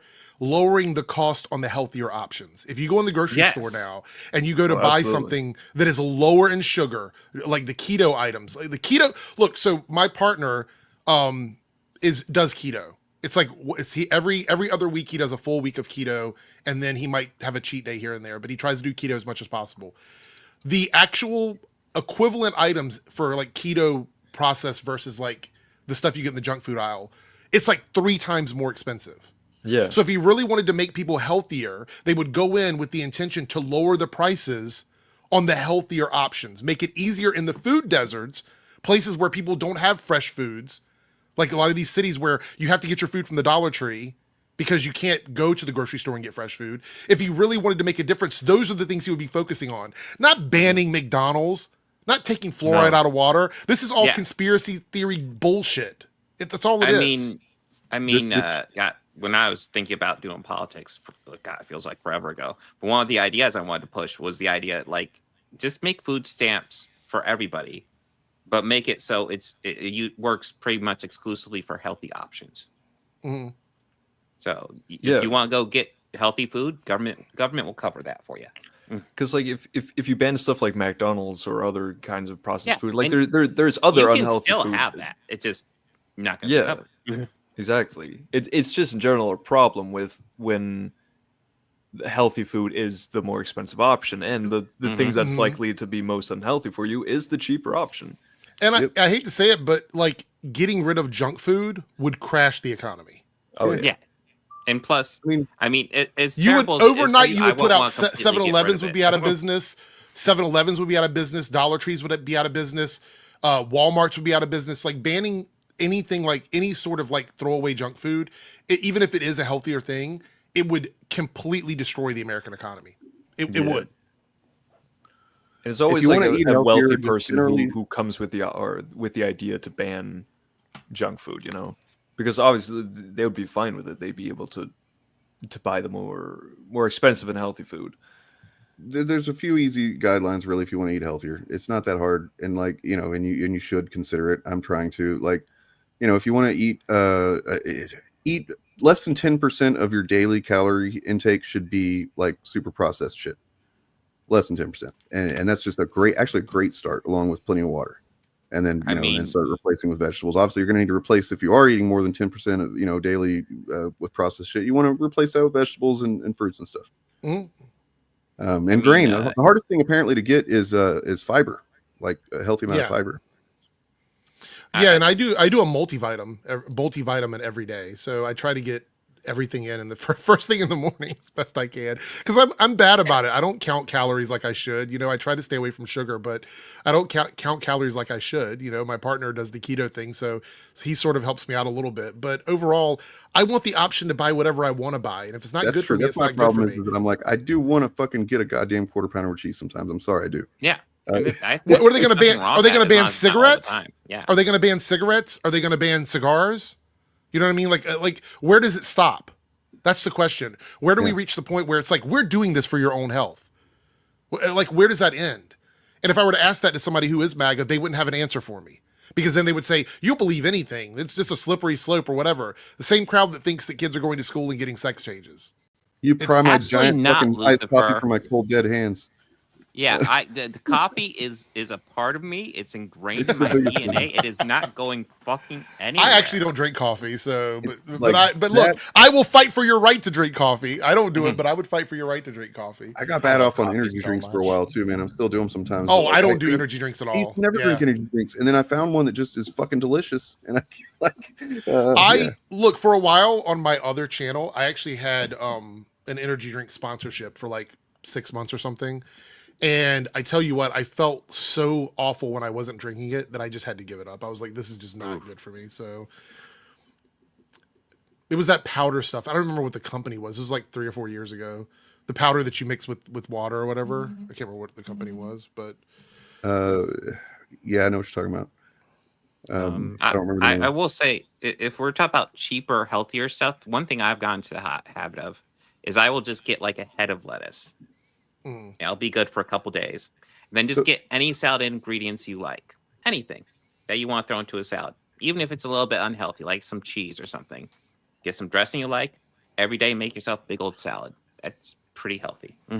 Got a couple of things we could talk about here, and we actually have a pretty great panel for it.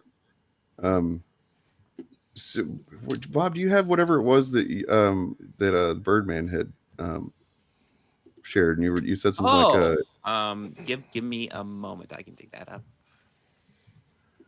We're gonna go anti-Birdman here real quick. Is that what it is? No, we're going anti-veto. Is that what we're doing? Yes. I've been anti-veto for quite a while. I've been on that train. Man, it's been crazy ever since he locked his account down. It's just been the worst possible time. I haven't paid attention. I mean, I'm not on Twitter anymore. For anybody that's not aware, I'm on Blue Sky exclusively. I mean, I'm gonna. Oh yeah, I spend a ton of time on Blue Sky. I need Blue Sky to do is they need to add a bookmarks feature, unless I'm missing it. Oh, I need a bookmarks feature, because that's the only reason I'm staying on Twitter. But like, yeah, the community and Blue Sky is nice. I'm not gonna lie. And sometimes they ban people breaking their guidelines. Just to look for stuff. They ban people for breaking the guidelines, which is what a concept. Yeah. No, if they had a bookmark feature, I would have already packed up and left Twitter. I'm only staying there to bookmark news. That's it. That's the only thing I do with it. It is pretty big. That's really all I was ever using it for, except for just every once in a while to troll or something. But yeah. Blue Sky's had a pretty big couple of weeks though. Oh yeah. It is doing huge since honestly since Donald Trump won the election, and this actually feels like a proper migration. Power. This feels like a proper. That's what everybody's saying. That there's been a few times whenever it seemed like there was kind of a exodus going on from Twitter, but it didn't really seem to take. This Threads almost did it. Almost. Yeah. Threads almost did it. 20 million people, over 20 million people on Blue Sky as of yesterday. It's pretty good. Oh, sorry, I didn't mean to cut you off. It was a little bit. I was going to say it became the #1 downloaded app, but I want to say, can we talk about how these extremists say, if you don't like what we're doing, go make your own place and do it over there. And then when everybody does it, they want to follow us over there to bully us in our new space instead of staying where they were. Because they're fascists. Right. They want to come over and harass people that are going to a platform where they don't have to argue with these guys.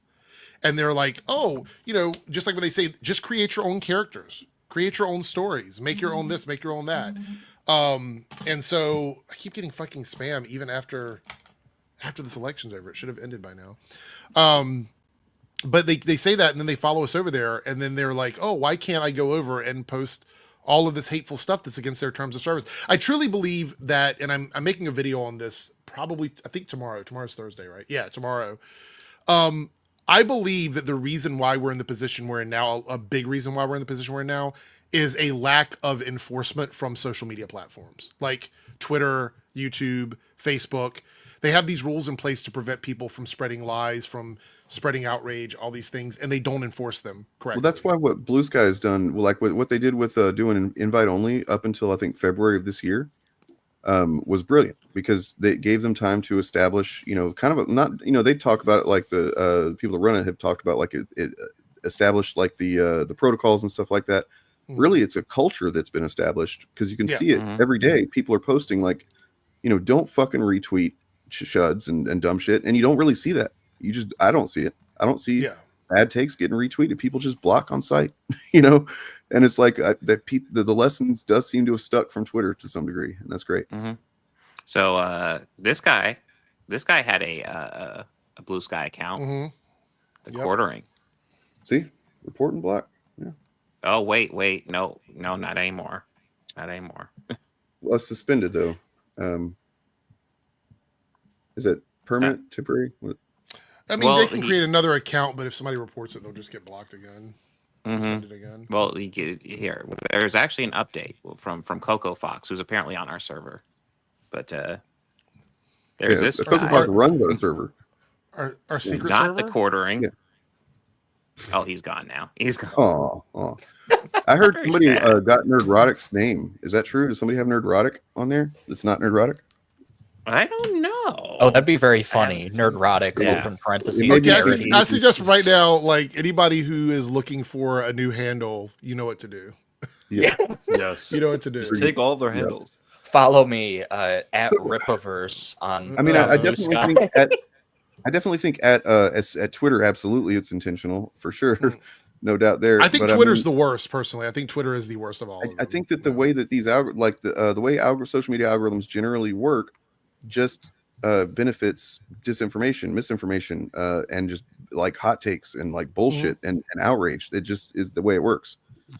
It financially incentivizes people to do that. I think paying people for hit tweets on Twitter was the worst thing they ever did for like society. But I mean, it's been a problem with YouTube too for years. Like, it's, the more inflammatory, the more divisive, outrageous fucking headlines, the more willing you are to be dishonest, the more willing you are to like press on fucking social points that are controversial or whatever, then the more fucking successful you're going to be. If you're willing to leave all of your ethics at the door for money, come on in. Yeah. Yeah, I've been seeing people on Blue Sky have that argument, the ages-old argument where they're like, well, hang on, I mean, don't report and ban them because sunlight is the best disinfectant, they're just going to get worse if we leave them alone. Elon tried that. Even if you believe that, everything got worse. So it doesn't work, man. Here's someone else who tried to have an account, but he got banned after 30 seconds for posting a biological fact. I'm sure right naming. Dystopic. I'm sorry. Yeah. Fucking. We don't know that's him, but it is. we kind of know it's him. I just that video where I can't remember the guy that did it, but whoever it was that like did all the connecting the dots. I was like, this is the correct way to be like all X-Files. Yeah, I actually follow him now. He does a lot of political stuff that's pretty basic. He does a lot of data stuff, which is fucking good. But to have somebody that, because that's exactly what he does, is he cuts through the bullshit like we're talking about. He just looks at, and I think what he came to with that was it would be like almost infinitely impossible that it would be anybody other than Posobiec because of just the tweet patterns and stuff like that. Oh, nice. Okay. Yeah, I actually like Blue Sky. Blue Sky feels to me like early Twitter. Really the only thing that I would ask for is some sort of a save or bookmark option, and that would be the end of my time on Twitter. I would completely leave. Is that, so I was about to ask that. There is no algorithm that does that on Blue Sky? That's fucking amazing. Blue Sky is literally like people that you follow have to organically make something popular, or you have to like stumble upon it. But yeah, there's another there's place no that algorithm. doesn't, that explicitly chose not to do that. By the way, whenever they overhauled their website not too long ago, is Patreon. Yeah. You know, I mean, Blue you can Sky follow for does free on have, Patreon. By the way, it does have. If you go to your Skyline, not your timeline, your Skyline. Nice. There's actually 3 different tabs. So following is 0 algorithm because it's just stuff that people you follow will share or post. But there's also discover and popular with friends, and there's a hashtag function as well, where you can sort through different feeds based on tags. So I really recommend the curation aspects of it, because I really feel like it puts a lot of power in your hands to make social media what you want it to be. And that was like old school Twitter. Yes. And that's, you know, I miss those days. Yeah, they weren't perfect. Well, I mean, having the ability to say this person is saying something, you know, useful or good or entertaining even, and they're making some content that's good. Like just being able to retweet that and know that it's going to get seen in an organic way. But like, so yeah, if you're on there and you know, you really kind of should be, if you want to, especially if you want to get away from Twitter or whatever. Be sure to repost the things that you know, you value and think other people should check out. Just don't be ashamed. Everybody does it, you know. I mean, maybe don't like spam your timeline with just like every little thing, but you know. Hell yeah. What you got, Bob? Oh, so speaking of Blue Sky, here's a post on Blue Sky from somebody. I don't know if you've heard of this. The Birdman. Birdman. Yeah.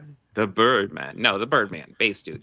There's an undeniable link between the election and what I've been talking about regarding media, film discourse, and exposing the grift. What? Those that follow grifters are extremely susceptible to misinformation, as are Trump. That's crazy. I really love that other people are saying this now, but guys, we've been saying this for like over 2 years now. Yeah, Like, I mean, this election just reinforced it so much for me. Just like, oh, Dane had an entire infographic about this back in like 2020. So yeah, I've been saying this shit for a long ass time. I mean, it's been, you know, most people I think that pay attention can see it if you're not kind of like in it. You know what I mean? And I'm sure some of them that are in it even realize it. But like, yeah, I mean, it's great that Birdman is as large of a channel as he is, and he's coming out and saying it. But we do have to challenge him a little bit, because he said here on our show, he said that he is apolitical, and we just can't let that slide. I would say this also, and I didn't really push back when he said this on the show, but being apolitical as an individual is okay, but you have to understand that this stuff is connected to politics, so it's not gonna.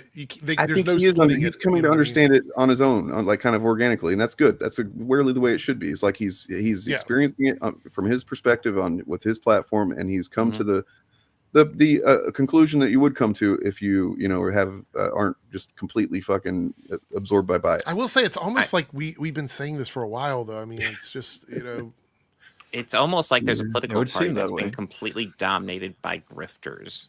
But you know, I just wanted to say that like he should get an award for, and I think he's going to get one anyway for a different reason. But like, the only guy to ever say on the internet that he's apolitical and turn out to be a left winger. Oh, you know, that's true. That doesn't happen often. I will say, shout out to Pillar of Garbage. If you want to see like the connecting dots of a lot of this stuff, there's a couple great videos on his channel about that that I find to be very helpful for people that aren't on this every single day. Like if you come to our channels, you're going to get the deep dives, but Pillar had like that X-Men 97 / you know, John Delarose, all of that stuff. It's great for someone to jump in if they're not aware of all of it already. And I hate to do this because I definitely don't want to take anything. If you do follow this tip here, then I implore you to go subscribe and support Pillar of Garbage generally. But I did, with his permission, kind of take all those videos. There's like a handful of them that he did and I just trimmed everything down to just the basic time, like the kind of connective tissue of all this stuff, and put it into one. I think it's like a 17-20 minute video on my channel. And so if you just want to kind of enticing like the basics of it, and you don't maybe think we're full of shit or something, go watch that. And then if you watch that and you still want more, and you should, go watch all of Pillar of Garbage's videos and support him on Patreon. But yeah, it's there, man.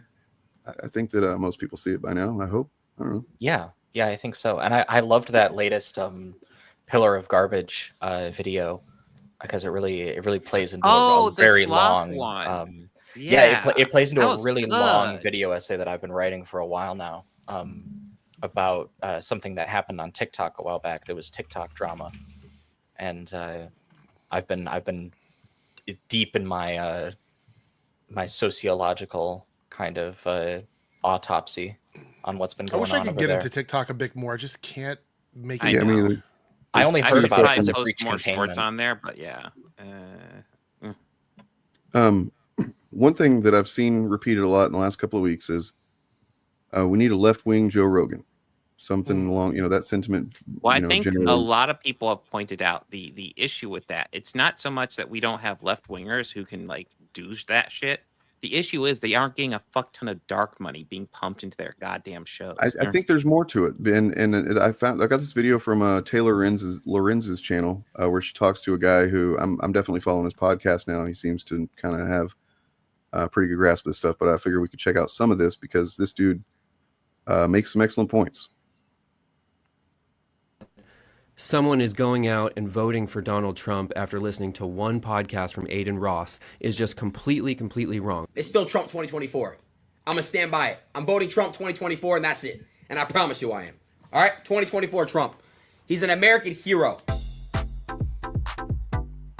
Since Donald Trump won the election last week, Democrats and the media have been in panic mode. Much of this panic is centered around a powerful online subculture loosely known as the manosphere. The manosphere consists of a vast...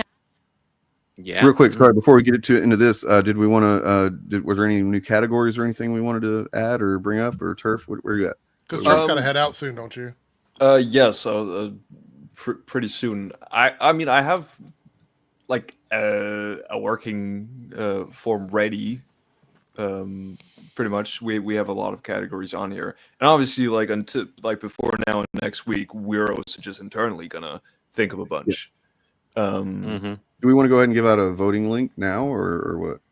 I've put the link in the private chat because I do have to head out soon. So it's just like whenever you guys want to do about it. something else until we're gonna hang out with you until you have to leave. How about that? Oh, I mean, what you got going on? What's on your docket of shit to do?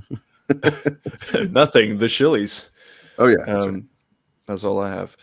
But yeah, there.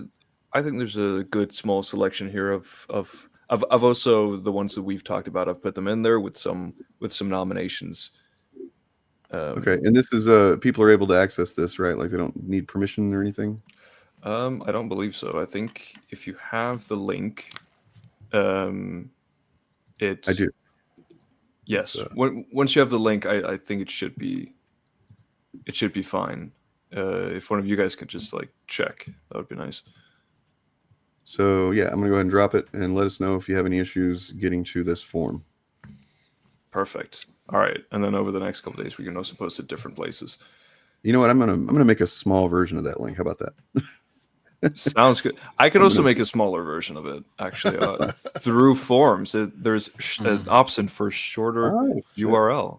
Yeah, that link is like, what is going on there? Can you customize it? Because I can do that through TinyURL real quick. Oh, okay, well, screw you. I've sent a shorter version in the private chat. You can do whatever you want with it. I'm gonna. Yeah. Oh yeah. So yeah. Your link, his choice. Exactly. Man, have y'all caught up with what's been going? I just caught up on it yesterday. Everything that went down with Nick Fuentes. That shit's fucking crazy.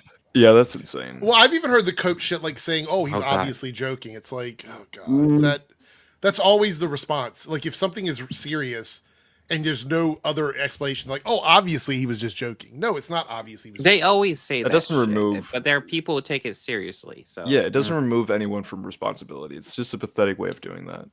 There we go. We got tinyurl.com/shillies. Okay, perfect. Nice. You're great, Dane. You're awesome. Oh, I like what you did there. That looks a lot better. But yeah, I'm gonna head out. But the next week is gonna be awesome.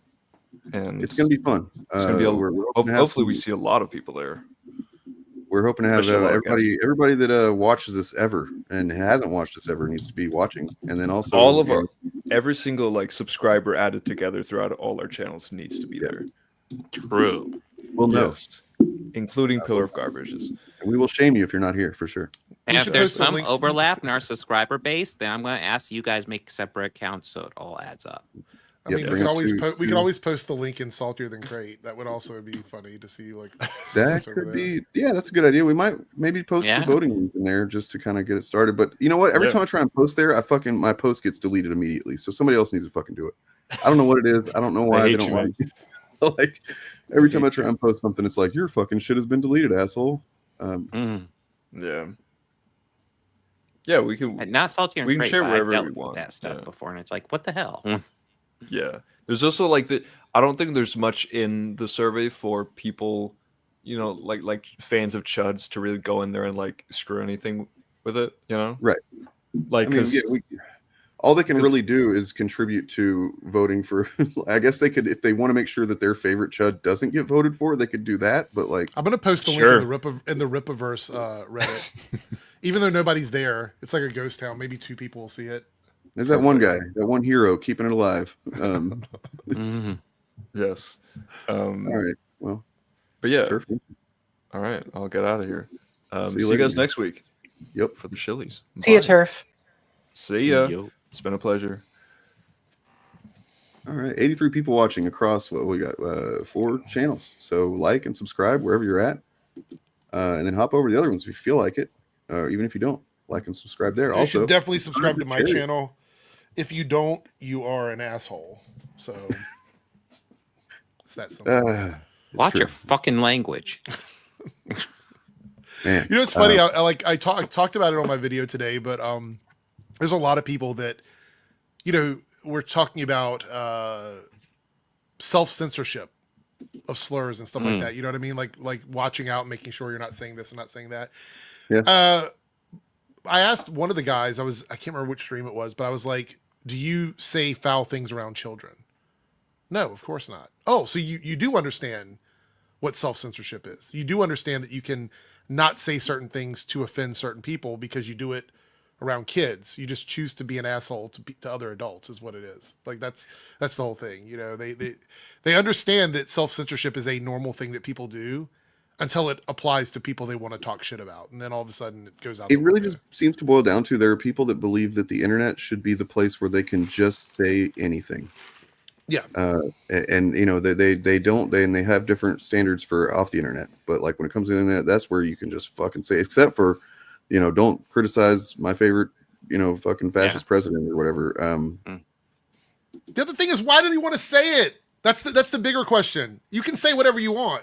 Like, I'm not the police of people's language, but why do you want to say it? What's the reason you want to say it? I think a lot of them is because they're emotionally underdeveloped, and so like the only things that they understand as far as emotionality is like, and other people is getting a rise out of somebody, right?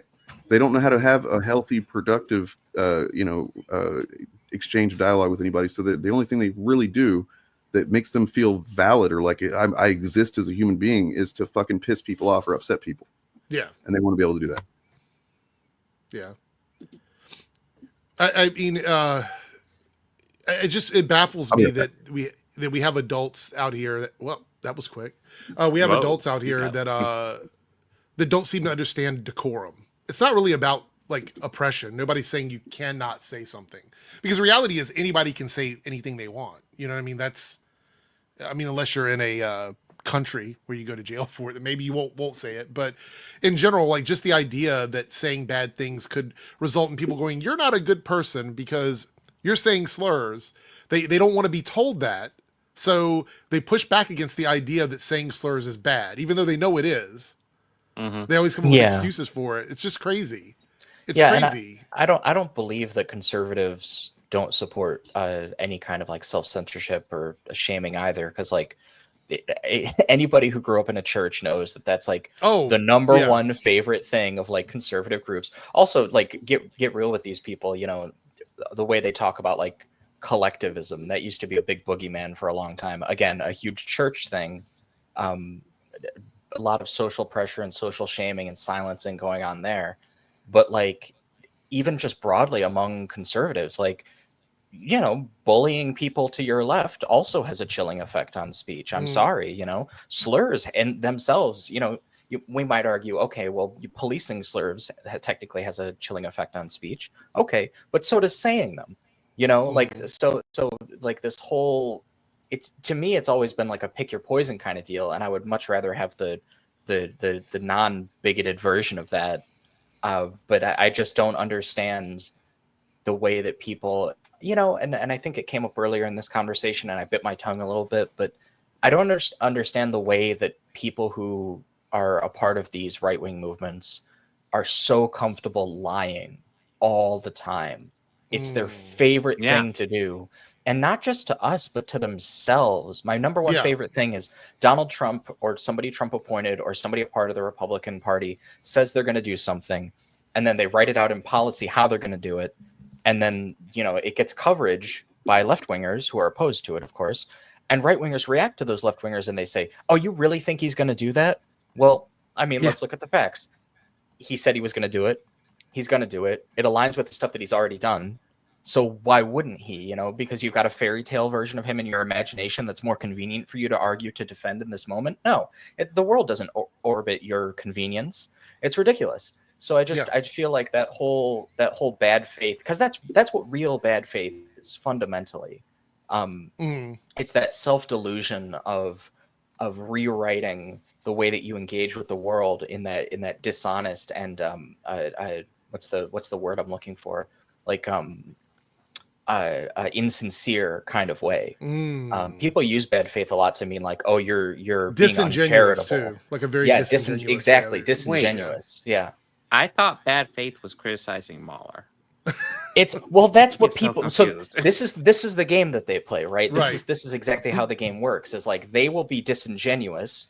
If you call them out on it, they describe you using bad faith as a descriptor, because what they mean when they say it is, well, you're being uncharitable, right? Right. And you're not extending grace to our bigotry. You know what I mean? Right. So they call you bad faith for calling out their bad faith. It is such a it's I'm gonna say it because this was already a comparison made earlier in this stream.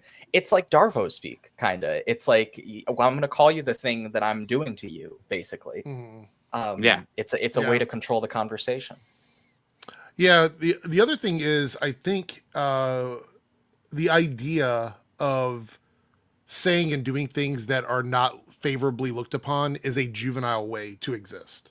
It's sort of like telling the kid not to eat the cookie out of the cookie jar. They're going to do it anyway because they've been told that they can't do it. But that's something that most people grow out of. You know what I mean? You grow up and you start to realize that there's reasons why that type of decorum exists in the real world. And I mean, these are adult people that are older than me, older than all of us. You know what I mean? That are behaving this way. It's a little weird. I don't want to get too political here, but I did make a video about it today. And since Chariot's here, I wanted to ask if you had seen this or not. Have you been keeping up with the Sarah McBride stuff with Nancy Mace? I was just seeing that as I was coming on here. Yeah, I've got some big feelings. Yeah, I mean, so like the whole thing just like I made the video yesterday to upload for today, and there's already been a bunch of stuff that's happened since yesterday. You know, so Nancy Mace obviously coming out doing anti-trans shit because that's why they're there. Because clearly there's not a bunch of other more important things that they should be taking care of. This is the most important thing. Is this bathroom attached to the room in the U.S. Capitol, which is by extension sort of treating all trans people the same way. That's really what they're doing. It's more about them showing how they feel about trans people than it is about Sarah. But Sarah's got to deal with the humiliation of dealing with, you know, all of this. But Mike Johnson, of course, says, oh, I support banning trans people from these restrooms. And now any trans person who's been using these restrooms with no issue whatsoever now has to deal with this because of Sarah, who is the first trans woman to be in Congress. And then Sarah comes out and now she's getting heat because of how she's navigating this, which she wrote a letter saying that she's there to talk about real issues and that she doesn't want to get into a back and forth about this bathroom thing because it's a deflection, which is her point of view on this. And I do respect that. But also, I think some people, especially in Chariot, I don't want to speak for you, but queer people, I think wanted to see a little bit more of a fight. Like I know that you might not be able to win, but it feels a little to some people like it's rolling over. But at the same time, she has to protect herself in that moment as an individual person in that space. Well, and also it's a big conversation. You know what I mean? Sorry, I don't want to speak. No, on no, that. that's it. Yeah, I'm glad you're back for this too, but I also brought it up because Chariot's here. Yeah, I wanted to, and I do have something to say about that. But Dane, you were going to say something if you wanted to. I just wanted to really say that, interject that, like, I mean, and I'm not saying this is the position I take. I'm just saying this is a perspective on this. I don't know. I haven't looked into this too deeply, but she was elected to represent, everyone in her district, right? Mm-hmm. So it's like there is an argument there as far as like I don't want to focus on just this one aspect of things. I want to be, but I don't know. I definitely want to hear what Chariot has to say. So. Yeah, I think that there's two major components to this that are going to be very important in the coming years and even the coming weeks as we near Trump's swearing in. There's a moral component. This discrimination is wrong. Choosing not to fight on such a morally clear issue, regardless of what the issue is, will always be a signal of failure to a progressive voting base when it comes to discrimination. That was what it was when the Democrats were running for re-election, and people were making Gaza into kind of one of the larger, in terms of vocalizing about it, not necessarily in terms of it dictating the vote, but just in terms of the discourse. When people were really talking about that issue, I think the failure to signal concedes from the Democrats their most fundamental argument as to why they should be elected in the future, which is that they have an ethos that they are. And my podcast co-host and I actually did a podcast episode. I have a podcast called the Low Hanging Fruits Podcast. We occasionally meet up and just record stuff. We did an election episode where it's just an hour of me and him talking about this. And we go into this a lot deeper there. But the Democrats, when they run, if you actually listen to the things that they say on stage, a lot of it, their biggest appeal over and over again is, we want to be this type of America. We want to be this type of people. We are this country who does this thing. It's all ethos. This is who we are. I'm appealing to the audience based on my self-concept and my identity and what we together can be. And that, when you fail to fight that fight, in reality, what you're conceding is that you are lying. When you were saying we want a better America, what you're implying to the American voter, even if it's not really true, the implication and how people will take that is, oh, that was a lie. That was a fib. When I said I didn't, Donald Trump is Hitler, he's a fascist, and we believe in an America that doesn't discriminate, and we don't want to mistreat immigrants. And then you go on and you kind of go along with some of Trump's policies on immigration, and you kind of cozy up to him. It sends an opposite message. So, and when you don't back the people who were literally some of the first people that Hitler targeted too.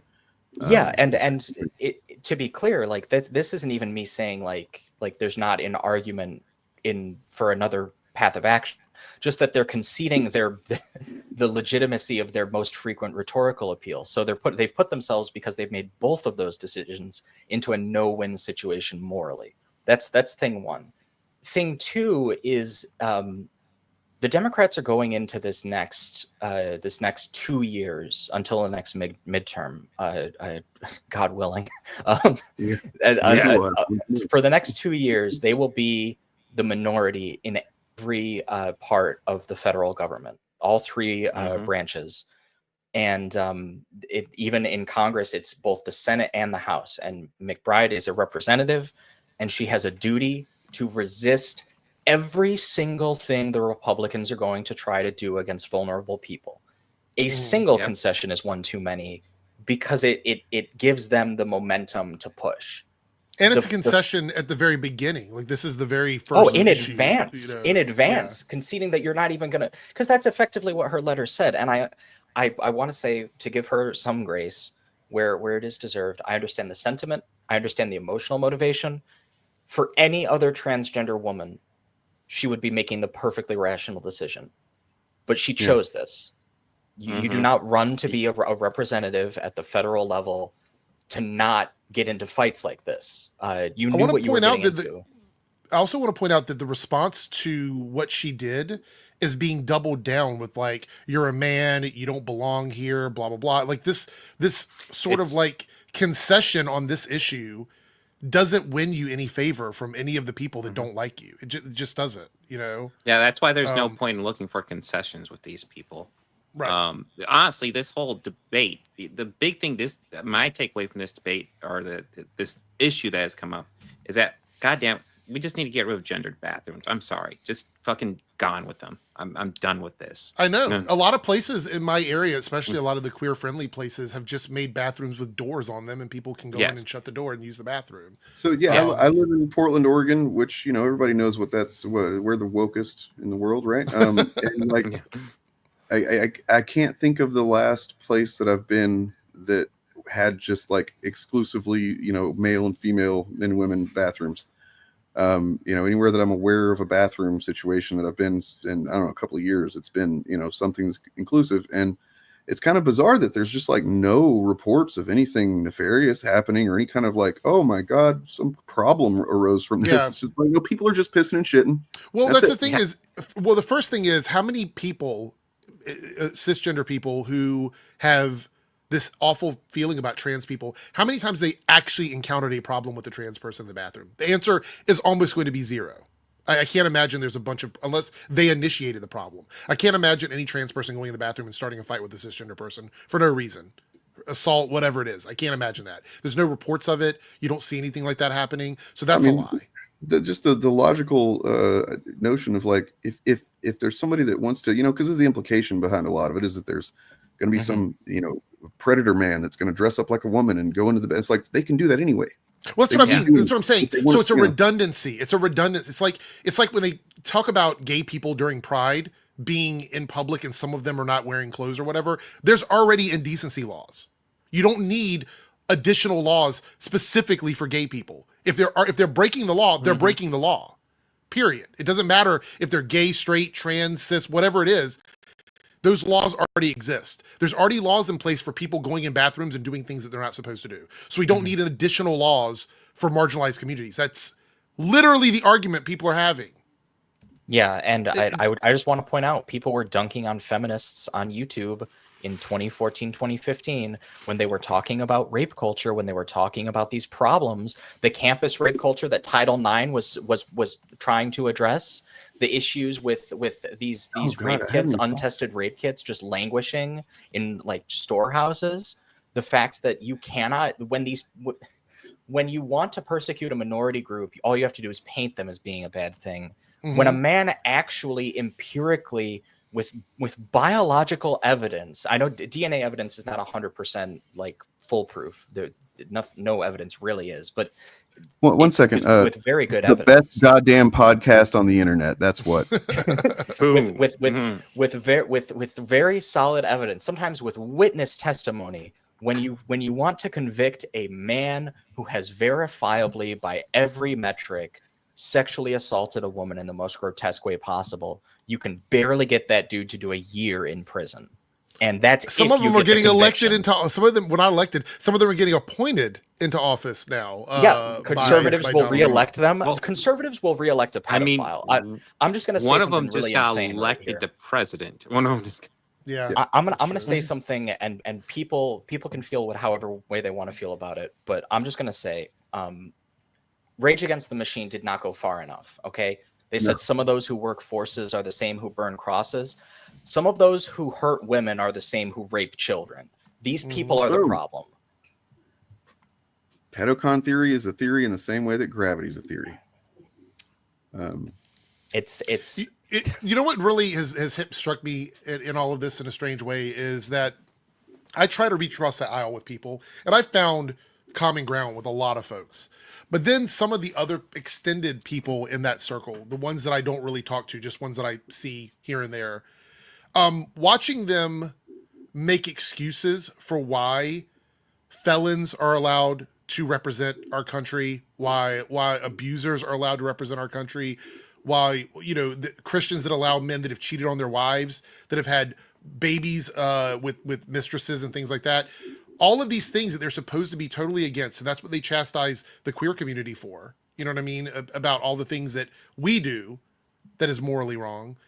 None of that gets addressed in that community. But if we are questioned about things that are, like, if I don't say, oh yeah, there are definitely kids going to school and getting, you know, surgeries and coming home and as a different gender or whatever, if I don't admit to that, then I'm not being real. But if I ask them to admit that people in their party are doing things, they will never admit to it. They will never say that it's happening. Because I can't imagine any of them admitting that we shouldn't have a felon as president. None of them will ever admit that. Please, everybody internalize this fact. They are completely ruled by their emotions and their fear. Completely. Like, that's the thing. That's the only fucking reason why that, like, they, you know, they will demand some sort of fucking evidence of claims that we make, and yet we present the evidence and they don't fucking accept it. They've got theories, conspiracies about it. You know what I mean? It's all fucking coke. Their brains are the reality of it, if Trump had been running as a Democrat, it would be over. It would be over. All of the scandals surrounding him, everything that he's ever done, if he were running as a Democrat, it would be it. Like, we would be laughed at in a way that we don't even, like, he's such a ridiculous person to be running the country.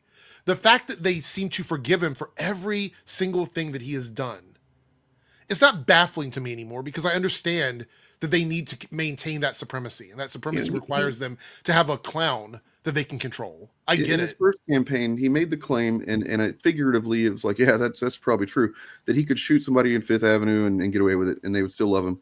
Now I believe literally. I believe it. Yes, 100%. 100%. I was agreeing, by the way. Well, and it would be the same rhetoric, right? Like, if Trump pulled out a handgun, not that he would do this himself, not that he would deign to do it himself, but if he pulled out a handgun and he shot somebody, right? His supporters, when they were confronted about this, the first thing would be like, no, he didn't. Actually, that was a deep state. Actually, that version of Trump wasn't real. The same thing they do with the Nazis. People who think that like celebrities are secretly lizards. Like, that's the level these people are operating Which is way more common than you fucking anybody wants to know about. And then in the next breath, they tell you that actually they deserved it. That's what I was gonna say, Cherry. They would dig up dirt. They would dig up dirt on that person, and if they stole a pack of cigarettes when they were 18 years old, that would be justification for anything that happens. If you want to see the excuses they'll come up with, just look at the rhetoric they had around George Floyd. It's absolutely 100%. 100%. There's any number of you know, the people that have been killed in that context, but then there's also like just the in what was it, Kenosha, you know, the fucking what's his name, Kyle Rittenhouse. There was that. You know, one guy that, I mean, like, one guy I think did have some kind of shit on his record or something, but then, like, they also just started saying about the other guy or something like that. And it's fucking, I mean, maybe it's an extreme position to take, but I feel like if somebody's done something wrong, they should have the justice system address that, not some lone person with the weapon. I mean, that's just me. The subway guy. Jesus fucking Christ, man. The last time I checked, people going out there doing vigilante killings, when it's a Democrat doing it, or someone that's on the left, or someone who's not, you know, a Trumper, that is considered a bad thing. Remember, like, rioting with peaceful protesting and stuff. Anytime that stuff happens, it's supposed to reflect the entire movement. But when somebody on their side shoots someone or murders someone, then we go back and look at their record, decide whether or not the vigilante justice was justified in that moment. And it's like, that's not the way it works. This is a strong point too. If you're been around long enough to remember what the climate was like post 9/11. To suggest that America isn't great already, if a Democrat had done that, they would be, you know, oh, holy shit, fucking burned at the stake, basically, you know? And that's the entirety of, like, literally MAGA is all about saying this country sucks.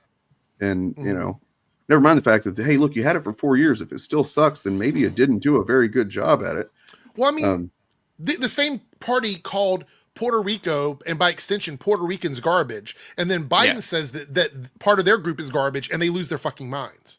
But they didn't care that someone at their rally said it about a huge chunk of the people here in the United States. And if I can say something kind of, he was saying it based on their actions, not their fucking nationality or race. Exactly. If I can say something that might be kind of, I don't know, hot take or something, I think us talking about it now and being frustrated about it is kind of what they want.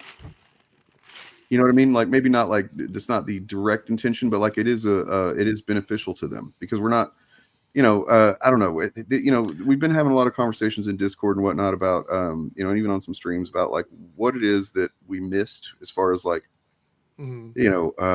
how so many young men had been more radicalized to Trump whenever we didn't think that was really happening to that degree anymore. At least maybe some people did. I'm sure some people did, but I mean, like I did not believe it was happening to the degree that it seems to have happened, or that, like the manosphere basically. Right. That video that I started to watch addresses that directly. But then there's like a conversation we had in Discord yesterday was really fucking, I don't know, it's a pretty good conversation about like what it is that men are looking for and why they're drawn to this stuff. And it's not because of politics. It's not because they don't. No. It all comes from this insecurity. And it's an insecurity of, being rejected, being shamed or whatever. And like seeing women as having more power than them because, they get educations and they can choose their mates and whatnot. You know what I mean? Like, and they're not. I would also argue that the manosphere or the podcast bro culture has somehow taken criticism of bad behavior and directly connected it to young men in a way that we never necessarily meant for it to be. Like criticisms of bad behavior can apply to everybody. And yes, there's a lot of people who are young men that probably are part of that environment. But when they go, when they make the video titles or whatever, they want you dead, right? We laugh at that because it's ridiculous. But somehow they've taken that and directly connected it to the people that are listening to their content in a way that it's almost brainwashing in a way. So blood up, like I'm the kind of person that like for a long time I would whenever I'd reached kind of the end of my understanding of this thing, I just would go, yeah, it's just stupidity. But I think we have to try a little bit harder than that. I think I'm trying a little bit harder than that right now. I'm trying to understand these things that normally I would have fucking dismissed as just these fucking idiots. They're just idiots. And I'm trying to not necessarily empathize, but like understand the where this stuff really is sourced from. And I think one thing that I dismissed, like a lot of people, is the kind of economic anxiety is an excuse for bigotry is not an excuse at all. But I think to some degree, like that's where some of this starts with some of these younger people is like, because look, we don't have fucking opportunities. We are fucked, man. Like people that are Gen X and younger in a lot of cases, we have no future to the degree that, generations before us did. Whether we're talking about economically or the climate, you know what I mean? But so there's a lot of legit concern there for about how am I going to get upward mobility? What, it doesn't matter if I get an education or not. I can't fucking get a good job, a high paying job for the most part. And then people turn to like, there's the gig economy shit, the hustle fucking grind culture. And that all plays into, manosphere, whatever you want to call it, kind of content as well as, so there's like this, and this is where the axis, the line that's crossed and blurred from, those types of concerns that can be valid for young men. Like, I want to look good. I want to dress well. I want to have a car. I want to have a home. I want to be able to take women out on dates and stuff like that. That's normal shit. That's fine. But like, whenever you get to the point where, how do I get that? And that's, I have to grind. I have to fucking hustle. And how do you grind and hustle? You have to not give a fuck what anybody thinks about you. You have to charge ahead. And, all this woke shit that people are trying to get me to consider, fuck that. That's going to make me fucking stay poor. You know what I mean? Feminism, no, fuck that. A lot of the shit rolls back to like Andrew Tate, Sneeko, Aiden Ross, like all of these guys that have a big lock on that particular demographic. And the other thing is something you said earlier, Dane, that you said was like a hot take or whatever about like how people are responding to the right or whatever. And I think you said because that's what they want us to do is respond. Like, well, I just think it's just not super beneficial to spend a lot of time like talking about like how it's not fair, basically. Right. I get that. But at the same time, I think one thing that the left does that we do is give too much of a shit about what they think about us. You know what I mean? Like if I want to get on here and whine about them for 2 hours, I don't give a fuck if that's what they wanted or they didn't want. For me personally, you know what I mean? Like I don't care because caring about the way they feel about us has ended as this is where we are now because of that. And I think, there's been a lot of people that have said we have to hold some sort of moral and ethical standard for ourselves. But at the same time, we have to stop pretending that, we have to be whatever it is they want us to be. And so for me personally, whether or not this is what they want me to do in moments where I freak out about stuff, which is very few. I don't know if I've ever like had a freak out about it. But a lot of the people that have made the videos on TikTok, I know you've seen them, where they're literally crying and losing their minds about it. I think that's the thing that they're going to mock and they're going to make fun of. Yeah. I think we could actually take some of the criticism that we have and use it in a way that's more beneficial. Sure. But you're right, to some degree, they're going to come here, they're going to see this. I've already seen clips of people saying, oh, look at the meltdowns. Even if we're having a legitimate conversation, even if we're just talking about it calmly, they're going to say we're having a meltdown. But I think at this point, I'm tired of trying to make them think that I'm the kind of person they want to be around, because clearly it's not going to work. It's not going to happen. They're Schadenfreude at what would be, on some of our parts, a legitimate expression of pain in response to real persecution is an endorsement of the persecution. That's why they did it. That's why they supported it. They goes back to what I said. The only thing that they know that they can get validation from is getting a reaction from people that they don't wanted to see those videos. They wanted to see that. That's what they wanted to do. They wanted the meltdowns. Yeah. They don't want to see videos like this. I showed this at the very beginning before the stream started, but like, yeah. Wow.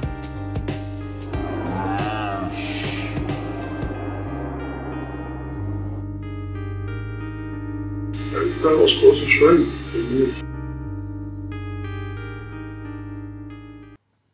That's just generally. That there was that huge like audio drop. I'm trying to remember who did it, but like that audio drop about Epstein and Trump. And God, that did not get the traction it really should have. Well, to be fair, it wasn't what it was kind of presented to be either. It was like that's one of the most damning things from the 4 or 5 minutes of the clips that I watched, is just the moment where he says, I was Donald Trump's best friend for 10 years. That's about the most damning thing there is, to be honest. There's not like, yeah, we would fuck children or something. There's none of that going on, said. But it's kind of honestly kind of disgusting, Michael Wolff, to hold that shit back and then release it as if it's something fucking profound, and it really wasn't that profound. Yeah. I mean, you know what? Talk about, I just want to say about the people who are like saying, oh, look at the meltdowns. I love these liberal tears. Talk about virtue signaling. You guys signal your virtues pretty hard with that. I think that's very interesting. That's just a kind of a fascinating thing. But I mean, they want to talk about meltdowns. They had a meltdown on the Capitol January 6th, 2021. So. Most epic meltdown ever. That we might need to give that a chuddy. Dave, so what I think, if you guys are okay with it, because it's on your channels too, or you can, I guess, disconnect your channels if you don't want to, is like after the stream's over, I might just play this half-hour, grift clips compilation, just so anybody that's missed any of that can check those out. Yeah, I mean, that's fine. I usually leave it running anyway. That's why I tell everybody to play nice when I leave, because... So, yeah, and then we're definitely going to be, really should have maybe thought about this ahead of time, but yeah, next week we'll be playing some clips throughout the thing and whatnot. But yeah, if you're not familiar with everything, that's okay. Just vote for what you are familiar with. And if you have anything specific you want to ask about while we're still streaming today, you can ask, hey, what's this about? And I can try and point you to that. But otherwise, just stay till after we're done streaming here, and I will play a video that will probably fill in a good bit of that. So. Awesome. Yep. I don't know. What do we got? Pizza released a pizza flavored wine. I don't know if you. They did what now? Pizza. I had pizza flavored wine. What? I had a couple things actually. Yeah. Yeah. Good. I just want to say that gives me heartburn thinking about it. We were having earlier about Sarah McBride. There's a Fox segment that has been kind of blowing up, where Janine Pirro said on Fox News, I believe on The Five, I believe that's what the segment is called. It's like their version of The View, right? Isn't that what it is? Kind of like where they're around, they do kind of a round table type thing. She said, I don't want a guy who is dressed as a woman who thinks he's a woman, whether he has his thing or not. I don't want him in my back. And this is the important part. Part that stuck out to me. She says, and with a lot more passion than I'm injecting into these words, she says very angrily, I don't want to think about him. I think that's very interesting. When it comes to transgender people, we're often reminded what a small portion of the population we are, Not that makes discrimination okay, but I think it's very interesting that given that we occupy so much of the conservative imagination, they think about us so much. But True. I think them thinking about us at all, just them being reminded that we exist and that we might be their equals and that we might have access to the same spaces and that we might be afforded certain treatments, that alone is kind of the problem, which is why I've stayed on this point about how like our existence is the issue, because we can't exist as free and equal people. You know, even like, and also frankly, like, I'm just going to put it this way, because I am transgender and I've been transgender. The logical through line being, you know, when I was a child, also transgender. I remember having those feelings as a kid. And I'm just going to say, you know, conservatives who are opposed to affirming the identities of trans children, that's abusive in my mind. Like it just goes back to the point from earlier that this is a movement of people who, as a first order value, have fronted the child abuse in their movement. Yes, but it has truly been astonishing to me, just on an emotional level, to watch that happen. But I mean, like, because hurt, as was alluded to earlier, because hurting people is the point. Because they cheer for the liberal tiers and so on and so forth. And in this case, liberal frequently means the tiers of minorities, it's women and it's marginalized groups. You people would cheer for the Holocaust. Yes. You know, it just has to happen to the right people. That's what you're all about. And us taking issue with that, you know, I'm really sorry, but like, this is going to, if the shoe is ever on the other foot and you're ever as egregiously disempowered as your beliefs should be, then I think people are going to see how ugly this all was. And just like those women who jeered at black students going first desegregated schools, you know, everybody's going to look at these pictures of you and these photos of you, and they're going to think about how you still live in this country. A bunch of ugly, disgusting, despicable people who cheered for something revolting and morally repugnant. True. So I don't know if that counts as my quote unquote my meltdown or whatever. I mean, no, I think that's right now. I mean, there's going to be some fallout from that nuclear fucking bomb you just dropped, but you know, I don't really know what meltdown is. I mean, they will pick anything they want and call it a meltdown, even though if it's clearly not. Because part of what they do is just reframe stuff in their right wing bubble and. I think I said this to you at one point, Sherrod. I don't know if you know, and that's like I was kind of nervous about it because I was like, this is how I see it, you know, and I didn't know if you really agreed with it or not, but it was like, it seems like just the existence of trans people challenges so much of the stuff that is at the core of how they see themselves. That it's almost like they almost must try to destroy it. You know what I mean? I think it's jealousy. Yeah. And let me explain this. I think that a lot of people in the conservative space are jealous that their family, their friends would not accept them for who they really are. And they see, even if it's just not even trans people, not gay people, just anybody in a progressive space being able to do whatever they want to do. And they are jealous of that life. And so their only way of coping with that is, since they can't do what they want to do, they have to make sure that no one else can do what they want to do. Yeah, that's the whole vibe I get from it. You know what I mean? The fucking, you know, and the same thing we've talked about with you before, Eric, is like these people that want to, you know, they try and excuse their bigotry to be like, oh, well, you know, we're just want to judge people based on who they are, not, you know, they trying to co-opt fucking MLK for this and like the content of their character, not the color of their skin or whatever. And it's like, same as with Chariot, as with Eric, we wouldn't talk about any of this shit if it wasn't for you motherfuckers. Like, we would be talking about movies and fucking, you know, analyzing fucking media. My old channel didn't even talk about this stuff at all. My original channel, I had that channel since 2007.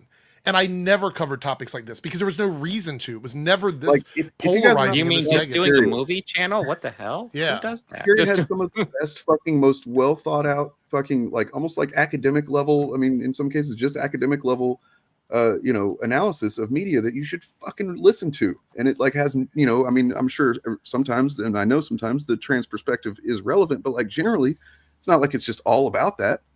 Right. And yeah, you're fucking missing out. People that want to think of themselves as intellectuals and logic bros and stuff like that. No, you're a fucking moron if you're excluding, people like Chariot because she's trans, or people like Eric because he's gay, or whatever. Like, you're fucking idiots. There's so much more perspective that you can get outside of your fucking just little fucking. I've also told people. Dan. I appreciate that. Yeah. Sorry. I've also Here's told my people, meltdown. do not use me as your token. If I show up and I'm part of your podcast, or I jump into your stream or something, and you say something that's completely outside the box, something that's completely fucking wrong, and then people come in and they're like, oh, you're saying homophobic stuff. Don't then go, well, I talked to Eric. No, that is not who I am. I'm not here to excuse any of the stuff you've done. Being those things or doing those things is behavioral. Your connection to another person doesn't change that. Just like somebody that, would beat their wife and whatnot. They can't then, associate with other women and go, well, I don't beat them, so I don't beat women. You know what I mean? No, I mean, you still do. You still do it. It doesn't have to happen to everybody. Just because they're not homophobic to me does not mean they're not homophobic to other people. Yeah, I mean, it's a weak argument to begin with. It's like saying, hey, these guys can't be racist. They stream with Lauren Chen. It's like, go ahead, Chariot. You'll see a clip in the video I'm going to play at the end of the stream. There's a clip where it's very explicitly fucking bigotry regarding Lauren Chen, and it's like Pat South is a joke, and she's there and she laughs at it. Well, she's paid by Russia. She gets the big bucks. Right. I want to draw together two things that were said earlier here, because I think that it's relevant to the issue for young men and being radicalized onto the right. Dane, you made a comment, and Eric, you made a kind of parallel comment that I think are very much alluding to the same place. That the word that I would use for it, maybe not jealousy or that or quite there, but I'd say insecurity. There's an insecurity a lot of guys have. That's good. Especially if they're searching for that sense of what it means to be a man and to fulfill that kind of not just social role, but that kind of identity. I think sometimes cisgender people pretend they don't have gender identities because they're not really on board with trans issues, so they act like it's a dimension of them that doesn't exist. But as full human beings, they talk about gender and think about gender, and they have been for hundreds and hundreds and hundreds and hundreds of years. It's crazy. Thousands of years people have been thinking about stuff like this, and it's wild to me that people take it in a certain direction. But I'm gonna go out on a weird little limb here, because I remember living in a slightly different time. I'm only 30 years old. I'm not that old, but I remember being a child in a slightly different era, before there was a big corner turn for trans acceptance and for making that a big public conversation. You didn't really talk so much about those things. And the only way that you could be seen, there was one role to fulfill, and it was to be treated as a freak in spaces dominated by straight and cisgender people. So the way to exist there frequently for a lot of us was to just suppress it. You just kind of keep it in, and I did until I couldn't anymore.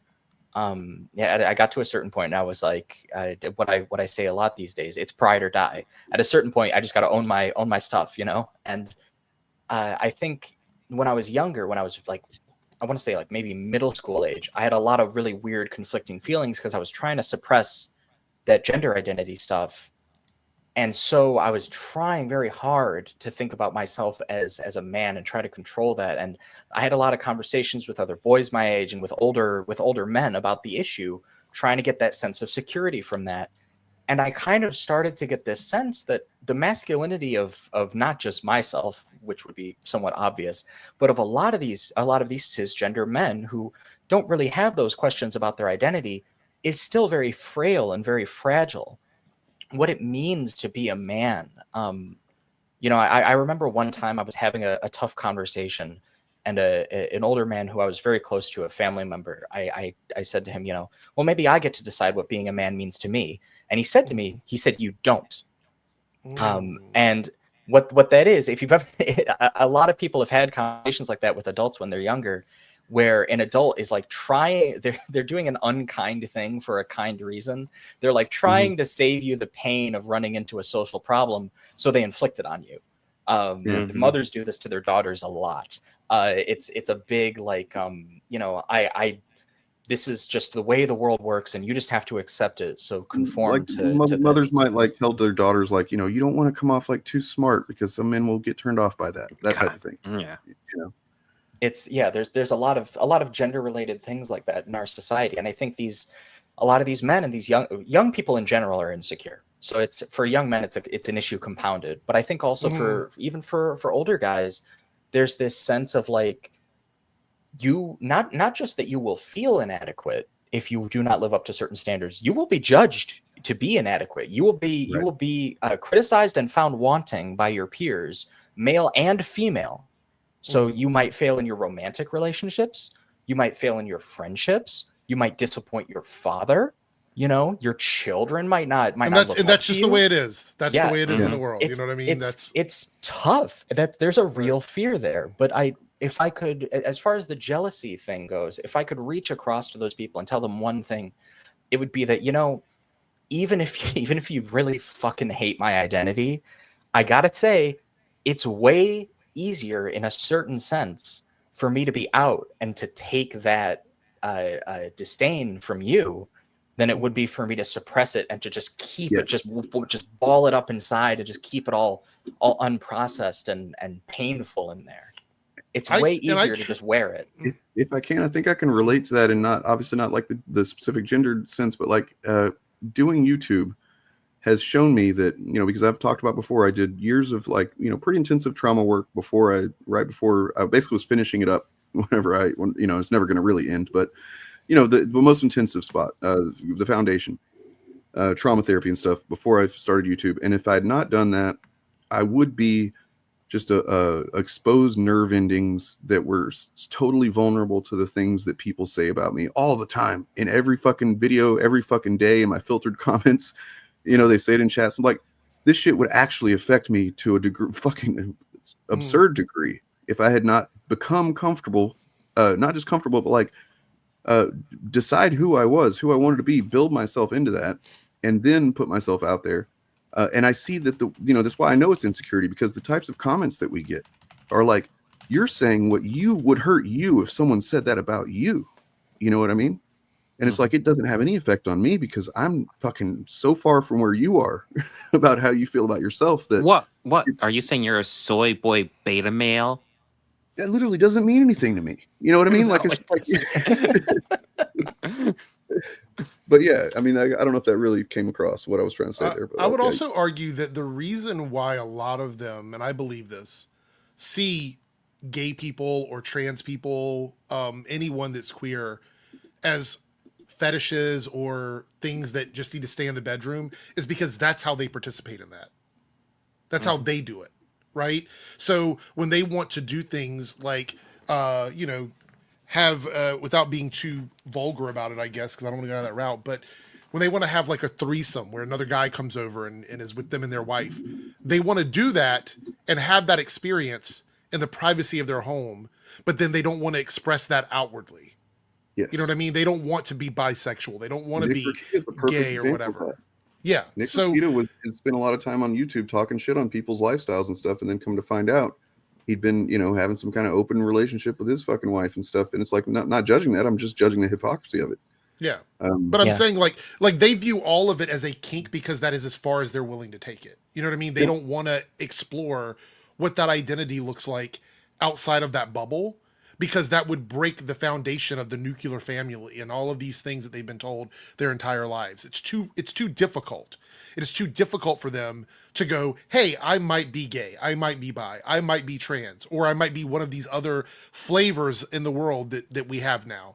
They don't want to even explore that, because not only would they have to face their families and their friends and be honest about who they are, but they also have to face it within themselves. And I think that's a big hurdle for them, because admitting that's a big issue. When I was younger, and back in the 1800s, when I was younger, one of the things that I used to do, because I would be taken to church with my family, you know, we went to church every Sunday, every Wednesday, is I literally struggled with my sexuality because I would pray that I wasn't gay when I was a teenager. Like, I don't want to be this thing because I didn't know any other gay people. I didn't even know what it was at that point because I had no exposure to it. So I internalized that, and it took me a couple of years before I started to really go, you know what, this is who I am. You know, this is something that I need to accept and move forward with it. And I was much happier for that. But I believe that a lot of them live in that bubble of trying their best to like push it away, shove it away, which is why we see so much rage, so much anger, so much hatred. That brings us to a perfect example of this, in my opinion, because like I said earlier, I just caught up yesterday to, you know, right after the election, there was a certain fella who had tweeted, you know, your body, my choice, right? Oh, yes. Fella named Nicholas J. Fuentes. And everything that has happened to him since that moment is, you know, honestly kind of hilarious. And a lot of stuff has come out about him. If there's the Surfs video, Surfs Times, I think it is. If you want to know all about it, watch that. It tells you everything. But so essentially, after that, there are people that know him and have known him personally, you know, and off of YouTube context, that just straight up started coming out and talking about him, like people that went to high school with him. There's several accounts of him having been someone who would seemingly intentionally shit his pants so his mom would have to come to school and pick him up. And that sounds like something somebody would make up just to talk shit on somebody. But I mean, like, there's just several people, independent accounts saying this. Then there's a woman who did a video where she talked about she worked with his mom, and that she knew that Nick apparently has a twin sister who was like a just golden child, and he was not that. And so he basically was just the opposite of the good kid, right? And he just withdrew into himself, became a fucking mess of, you know, probably all kinds of mental illnesses that went unchecked. And that essentially the story is that apparently whenever he first got into college, I guess he or maybe it was still in high school, that he got a bunch of weed and he started asking a bunch of people, hey, you want to come smoke weed with me? And everybody was like, no, nobody fucking likes you. And he was not political. He was not political at this point. And that from there he decided, okay, well, weed is communist, and everybody that fucking likes weed is, you know, and it's just like, this is what his political genesis was, right? And that from there he just basically became a fucking Nazi and an incel, and an admitted incel and admitted Nazi. And it's just like, it becomes clear when you hear all this backstory of this guy and where he's at now. And like, there's literally a clip I saw that he watches in that Surfs video too, where he's like, people are mad at his audience, his fans are mad at him because they found out he kissed a girl in high school.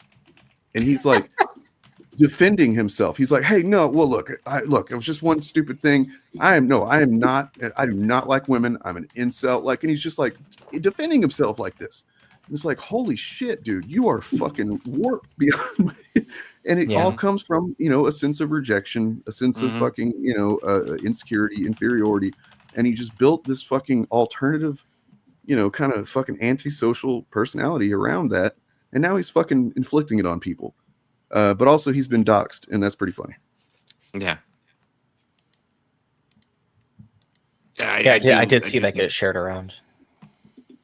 I do think it's wild how he seems to be pushing the identity of being an incel, because a little bit I found out was that 2 years ago he admitted he'd never been with a woman, and 24 years old. And it's like, you got to be fucking up. Like, I'm sorry. There's a point where it's like, stay with him for a few days a couple of years ago, though. I remember that. Yeah, you can't. It just seems bizarre to me. And it's like, if you are like asexual, that's one thing, but I don't see anybody purposely choosing incel. I'm sorry. I mean, you know, and Lance, you know, in the Surfs, I'm not going to try and make the argument that he did because I don't remember it exactly, but I mean, he seems to be saying that it's possible that Nick is gay on some, you know, deep down. Yeah, basically. I've heard that rumor. Yeah, that he's basically just so vehemently rejected that possibility that this is kind of like the consequence of it, where he's an incel and like he's ashamed to even be thought of as maybe not being an incel by his fans.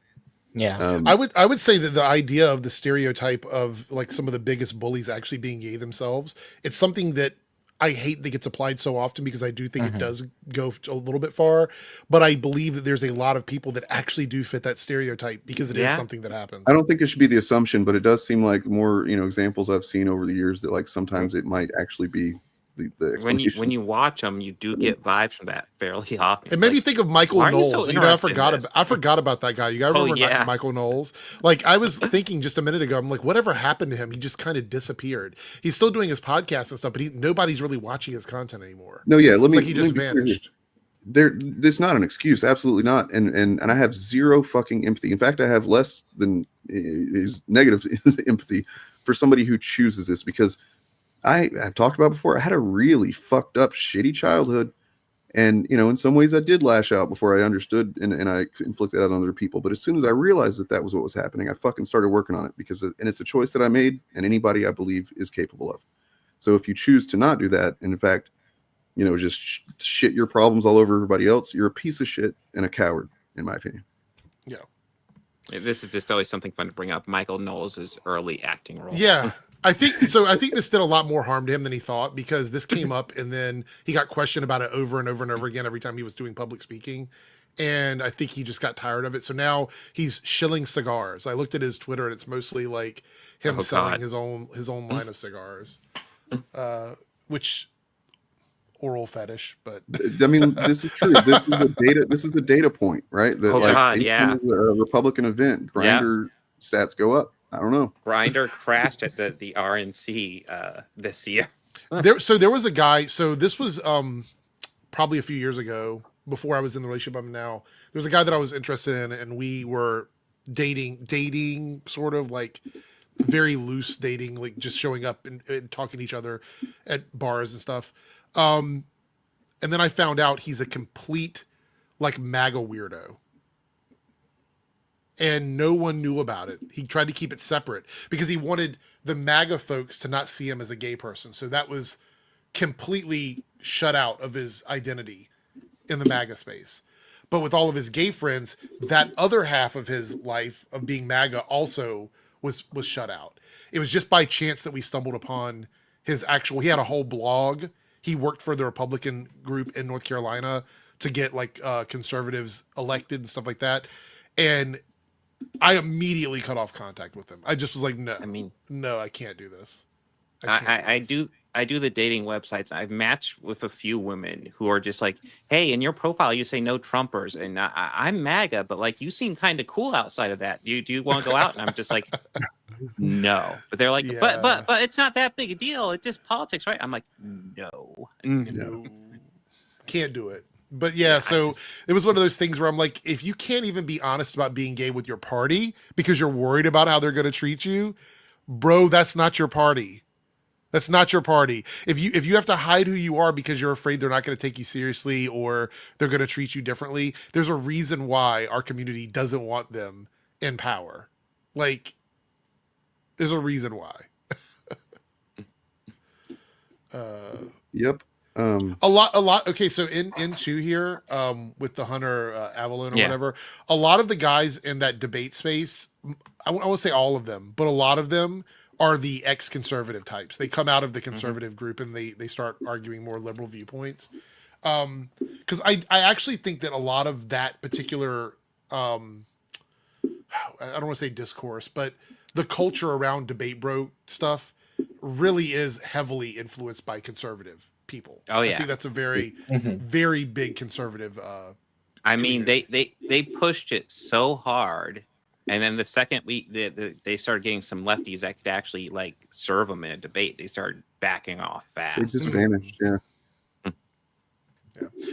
Anyway, it is almost time for me to go to work. I've stayed a little bit longer because I wanted to have a chance to talk about everything. But I'm going to jump out of here. Thanks for having me. And it's your show. Sorry, right? Appreciate it. Thanks for having me. And Chariot, I still want to do a culture stream with you at some point. So I need to make that happen. Yes, sir. DM me. I would love to talk about stuff. And if Dane wants to jump into and represent that tiny corner in the queer umbrella, that that he It's a always good talks corner. about. Says, yeah, that's a good corner. And Bob, of course, you're always welcome. So, but Yay. jump out of here. I'll So represent wait, the cis hold on. straight Is white man. I was gonna say, is Bob the marginalized person right now? Is he the That'd be minority? awesome. I mean, Yeah. is this DEI for Bob? I don't know. I'm fighting for my rights. Anyway, I'm gonna jump out of here, but I will see everyone later. Have a good All right. night. Have a good one, man. Have a good one. Eric. That kid's pretty okay. I don't know. Yeah, he does all right. You know. Do we have anything else on the agenda today?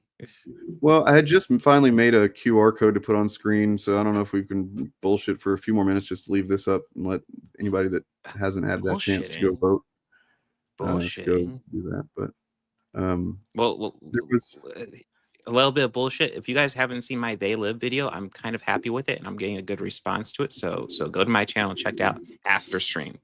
and Hell yeah. Cherry, what you've been working on? What do you got? Yeah, I've been deep in the cut of some stuff for my patrons at patreon.com. I have a $10 tier where people can get monthly exclusive video essays, and I've got some big stuff that I've been working on lately over there, and bigger stuff that I just finished the ones that are going to be for December and January. So I'm getting a little ahead of myself. But what that means is those videos are going to be on time. So I'm thinking like the 1st or the 2nd of the month, like whenever the kind of Patreon charges usually go through. I recently did the Dragon Age wokeness video. Nice. That was a tough cut, and I think the next time I talk about those games, I want to talk a little bit more about a little bit less about these like far right, like really genuinely like racist and hateful people kind of infiltrating gaming spaces, and a little bit more about like the nature of gaming discourse and how we talk about video games and stuff like that. But with that, I've actually got a video. It's going to be end of this week to kind of beginning of next week ish. If it's not tomorrow or Friday, then I'm going to push it back to like Wednesday of next week maybe. But for the end of this month, I've got a video. It's about the Dragon Age games. It's about Dragon Age Inquisition. It's called Gatekeeping Lesbian Romances, and it's about how games where you can date characters become mechanically very interesting and also philosophically very interesting when a character is only available to people of certain genders. So for example, if there's a female character that you can only date if your character is female, then that has certain philosophical and artistic implications. And that's what that's about. That's my next thing. That sounds very cool. Hell yeah. Yeah. I'm probably just going to stream clip of Neurotic, so. Yeah, he's just going to watch some more Nerdrotic videos. That's all I do, by the way. That's the only thing, except for EFAT. Do them too. True. By the way, there's now a QR code on screen, as you can see. You can hit that. Vote for the Shillies. You can also, I think there's a place to submit maybe some categories or whatever. But yeah, and that will be next week. And for anybody that missed the beginning and the announcement that there will be one fewer initiative founder after next week. Next week is the kind of okay, maybe now. All right, fine. Technical difficulties. What? One of us shall be stepping away from YouTube, essentially. And if you want to find out who it is, it's me. It's going to be, you can do that next week, but it's also Bob, maybe. So. Oh wow, who will it be? We don't know. We just don't know. I mean, we know, but we're fucking with people about it. But it will be somebody, though. It's gonna be high drama. Like like there will be fights next week. Like blood will be shed. I mean, never mind. I'm not going to say it on stream. I'll tell you guys after. There's been, there's been a couple times whenever somebody suggested quitting or something, and some of these chuds just had a feel. They're like, "Oh my god, they're just going to quit YouTube," and it's like, God, you guys give yourselves away so much that you are so desperate for us to not talk about you. Yeah. But yeah. Anyways, that'll be some drama.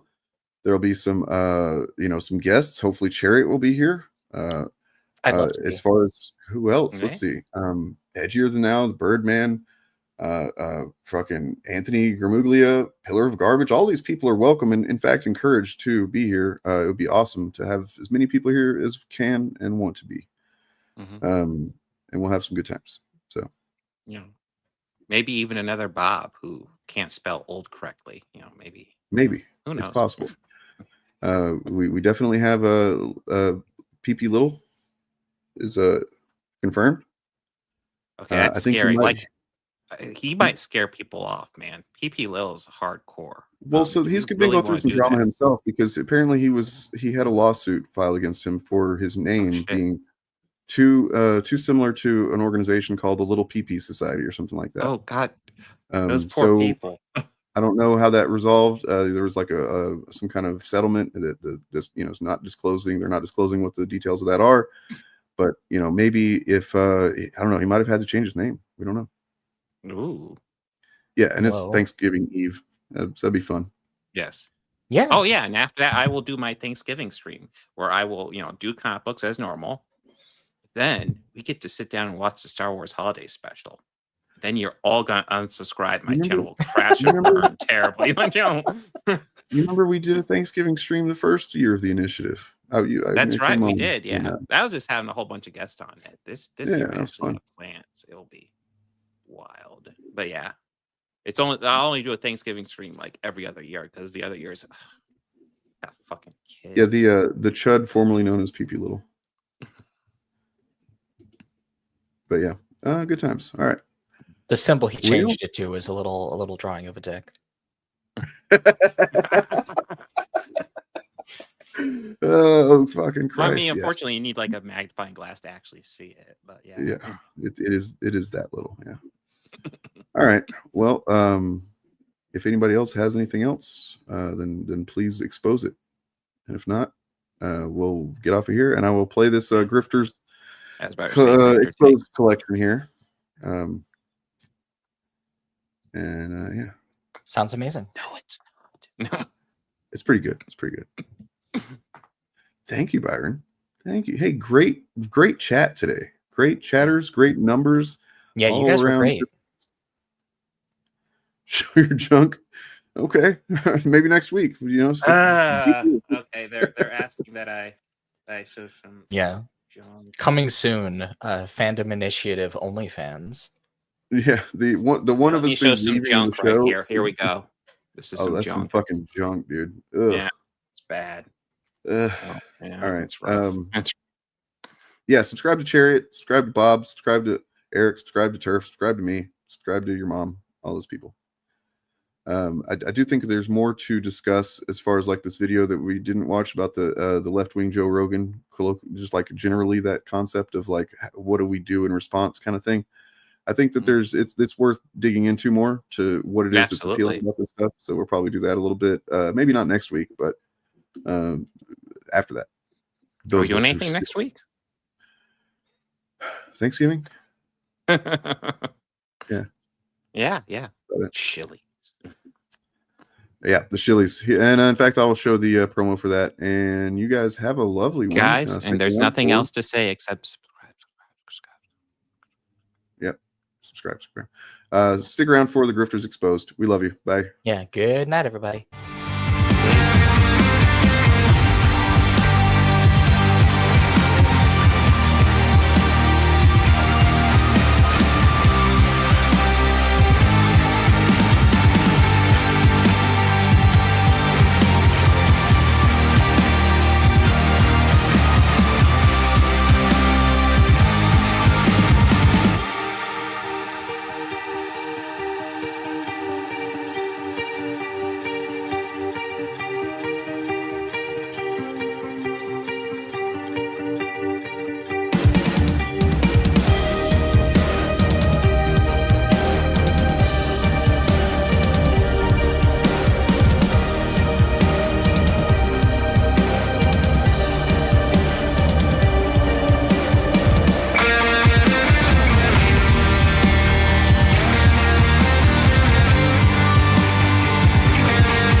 Ethan's been watching us since day one. Literally, me and Bob, since the first time we streamed together. So he's like maybe seen that, you know, these guys are gonna keep coming at me. I don't know. And then drama just dropped, by the way, while we're sitting happened? here.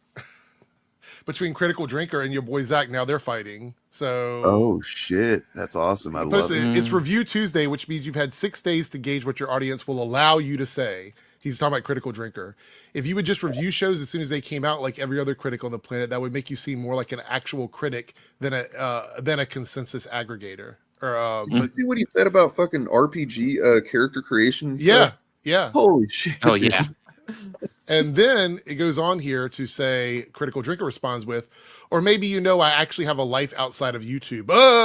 You live on YouTube, dude. Don't even try it. Yeah. I have a life outside of YouTube. Was away all weekend and only got back in time to watch and review the show yesterday. Seriously, dude, whatever hate boner you're maintaining here, just rub one out and get over it. That's real ironic coming from Critical Drinker. And then over here, Ethan says, seems like Zach hit a nerve, for fuck's sake, man. And then here, Clown's angry. They really can't handle criticism. And then he shows here, this absolute loser has been grifting off. Yeah, but watch this. It gets even better. This absolute loser has been grifting off my name and making videos seething about me for months now. I don't know if he's jealous because his own channel is dying or just fucked up in his head. Either way, it's pathetic to watch. My God. And then Jeremy says, they push negativity and hate to their audience. They waited to see what the audience said before giving it a positive review. And then Ethan says, Jeremy, you love The Last Jedi and Ryan Johnson until one day, for some reason, you hated them both. You admitted on FNT that you guys find one little negative half news story and make 19 videos about it. Don't gaslight me, brah. Oh dude, my did we God. did we de-radicalize Ethan with our fucking What's funny is those two stories are stories that we talk about all the time. Like, we bring it up on here all the time. So God damn, fucking high five, gentlemen. I think we had something to do with this. Like, Jesus. I don't know why, but that drama just hyped my day. Like, I'm gonna go into work with like such a hype behind me, because honestly, like we've been doing this for a minute. And to see that some people are starting to understand that the grifting is happening and it's happening in their own backyard is pretty exciting. It's like we've been right for a while. Story. Holy shit.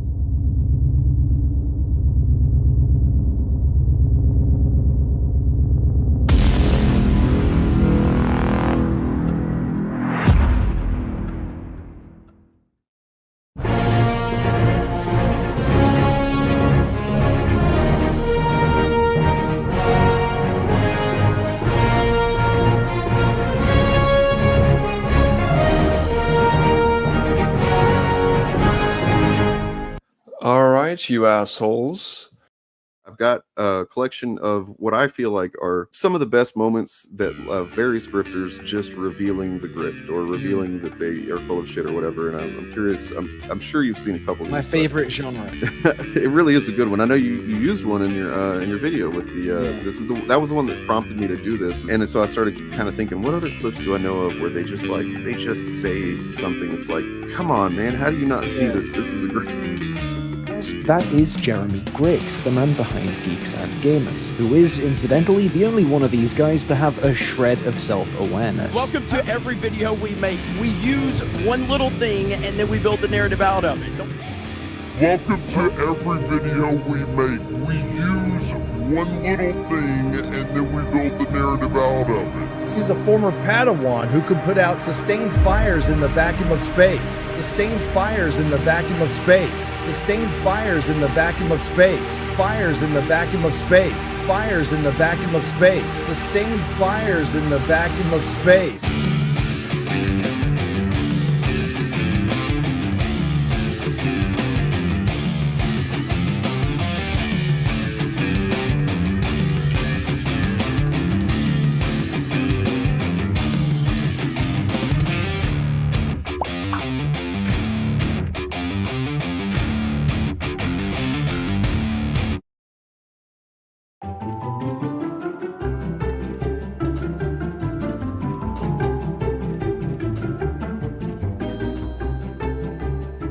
The fact that there's so many videos and so many people that are just like, they stole her ass, you know, where's her cakes and shit like that. Like, and then you look, you just think about it for like a second. It's like, wait a second, this show was on for 5 seasons.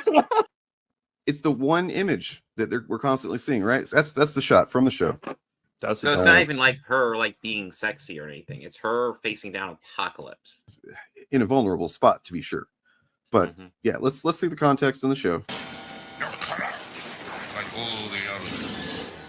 You must be exterminated. So why is it this one shot that's being, used? Yeah, surely they could find a shot of her butt, like just like not being attacked by a super I powered did villain. some looking, I did some digging, and I've got right here just kind of like the best shots from the show. If you want to look, you can go look. There's clips on YouTube. You can try to find me a single other fucking shot in the X-Men the Animated Series with her butt looking like this. Because guess what it looks like every other time. I never thought I'd see this place again. Looks like the doc's doing a little. It's just like what it looks like in the new image. Don't get a mover. And, flat butt. Flat butt. You're destroying my child. Lenore's on. Flat butt. Look at that flat butt. Why are we objectifying a fucking cartoon in the first place is really the question. Yeah, it's weird that like to prove how silly these arguments are that we have to sit here and be like, look, a flat butt on like a fucking cartoon character and just like zoom in. Yeah. Like, But- I mean, I recognize there's a how reason obscure for it was when I was doing it, but yeah. Yeah. Like there's a reason for it. Yeah, this X-Men 97 stuff from top to bottom shows like the entirety of the grift, right? Like you've got missing cakes, right? Which is not a thing that matters and shouldn't matter because it's not like she was known for her ass in the show. There's that one shot that's become a meme in the last decade.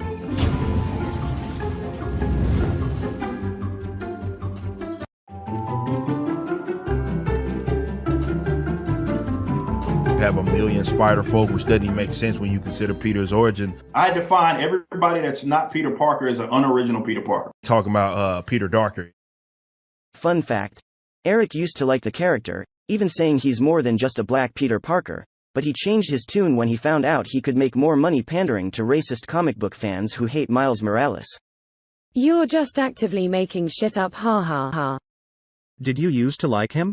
Not judging or whatever. Just curious. No. Do you like Miles Morales then? No.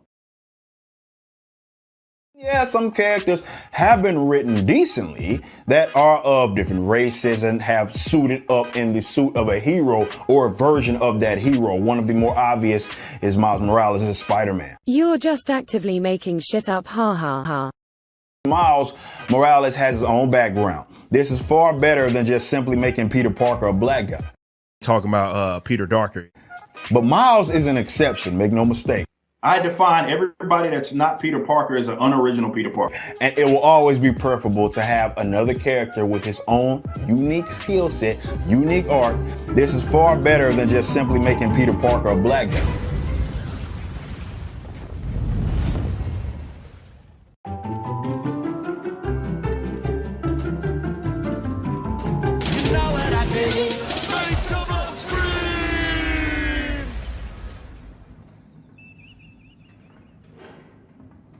So it's Star Trek, but the big difference is the original series was taking itself and its stories seriously.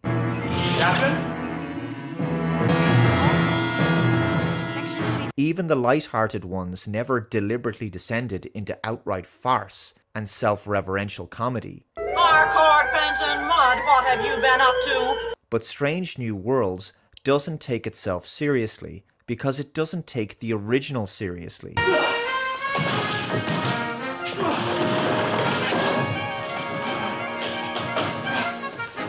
I'm Captain Kirk! The original series was taking itself and its stories seriously.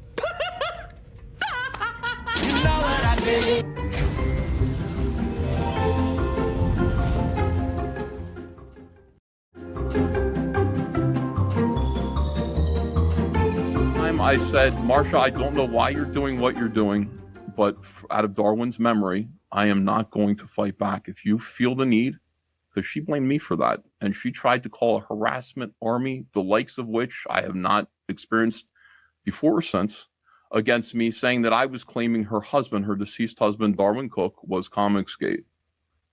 That was a lie. Well, I didn't say that. Mark, understand, you people lie. I did not say that. Billy did. So have you ever said that he's Comicsgate? No. So you've never I'm not said saying he's it been now. Comicsgate? No. All right, this is interesting. I don't Here's a think tweet so. from you.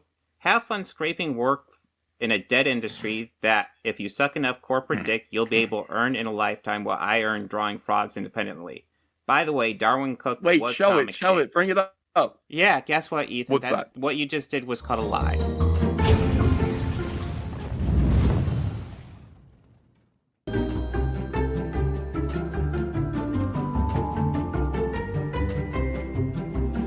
There's a reason people like in the West are starting to draw more and more towards Korean or Japanese filmmaking. It's precisely because it's a bit different from what we get. And that's a good thing. Yeah, what is the most recent Japanese film, or at least entertainment, that you enjoyed so far? What am I thinking of? See, a lot of them would be older ones, like Old Boy, for example. Okay. I really enjoyed that one. I know it's not Japanese, but yeah, probably stuff like that. Crouching Tiger, Hidden Dragon, I really like that. And it's like Chinese, I think. But yeah, like it's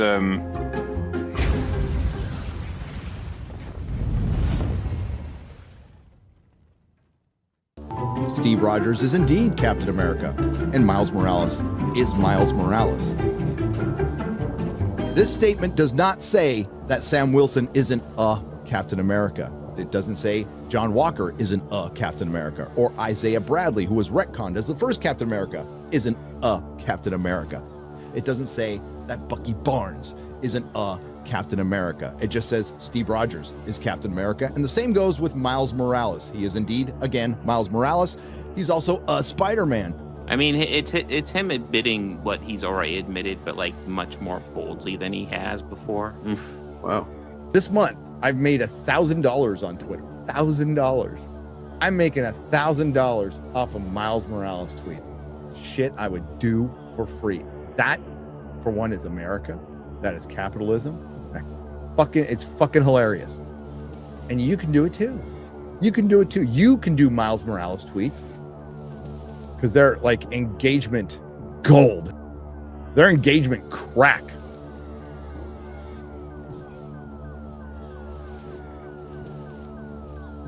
I used to sell toxic poison to kids to feed my habit and make money, and I went to jail. Now I sell toxic poison to kids to feed my habit and make money on YouTube.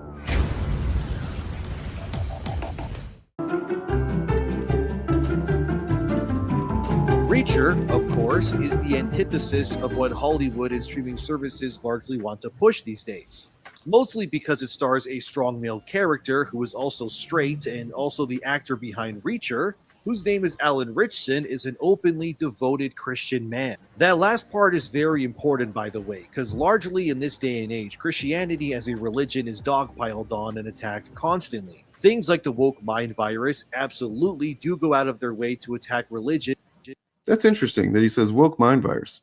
The word woke. I hate the word woke. I think it is absolutely egregious abuse of the gift of language. I think we should be vilifying the use of this word. When we use language, we have an obligation and a responsibility to be so specific that people cannot mince our words, that people cannot misunderstand what we're getting at. But when we use a word like woke, it gives all the latitude to the hearer to fill in the blanks about what I'm actually saying. What is a woke? Is it a noun? When Ron DeSantis was recently reelected, he said Florida is where woke goes to die. Is woke a noun? Is woke a living, breathing thing? How can it go there to die? Whatever could you mean, Ron DeSantis? What could you actually be saying in your veiled contempt? Well, leave it to the hearer to fill in the blank. The word woke has come to be a substitute for whatever we hate the most, whatever we despise the most, whatever we vilify, whatever we want to rally around, whatever our monster is, that is the woke. How can woke go to die? Well, we don't want to say it because it's gross to say, I would like gay people to go die in Florida. We will wipe them out. Or transgendered people will get wiped out in Florida. Blacks, we're going to wipe them out in Florida. See, we can't say that, so we substitute it with an abusive word like woke that allows you to do the heavy lifting. What a cowardly thing to do, DeSantis and anybody else who tosses that word around flippantly.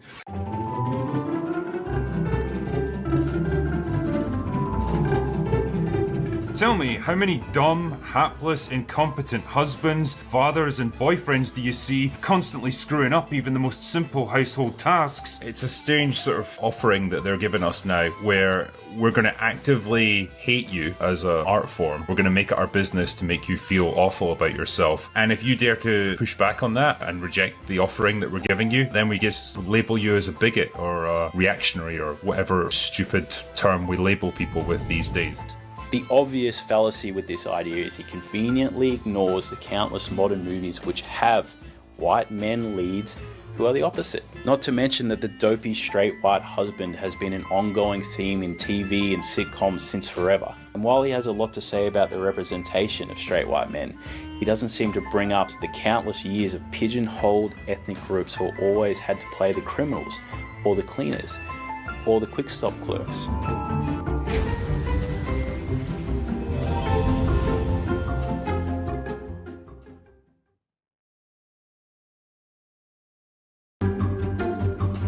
What's the problem with the new legacy characters though? Because legacy characters are a comic book tradition. New legacy character? What do you mean new legacy character? Are You you talking understand- about knockoff versions? Is that what you're referring to? Okay, so you understand what a legacy character is, right? Yes, I'm asking you for clarification. Can you answer what the question I just had? Well, I'm trying to understand how you are asking what a legacy character is. A legacy character is simply I a am character. saying, what do you mean by new legacy character? If they're a legacy character, they wouldn't be new. What? No, legacy characters are characters that carry on the legacy. You understand that, right? Yes, I understand that, but if it's a legacy character, the character itself has been there and it's ingrained in comic books, as you just said. So what do you mean new? Because there are new characters created to add on to the legacy. Please don't tell me you're this dumb.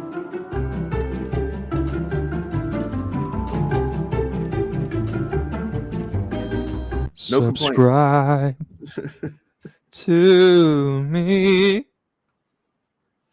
Oh, Dane, take my hand. I will lead you to salvation.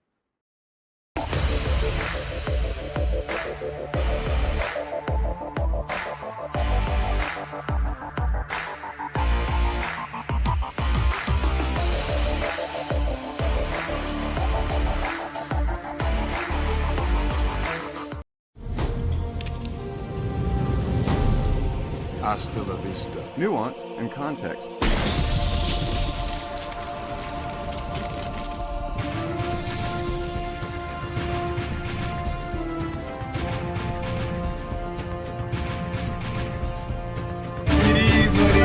It is.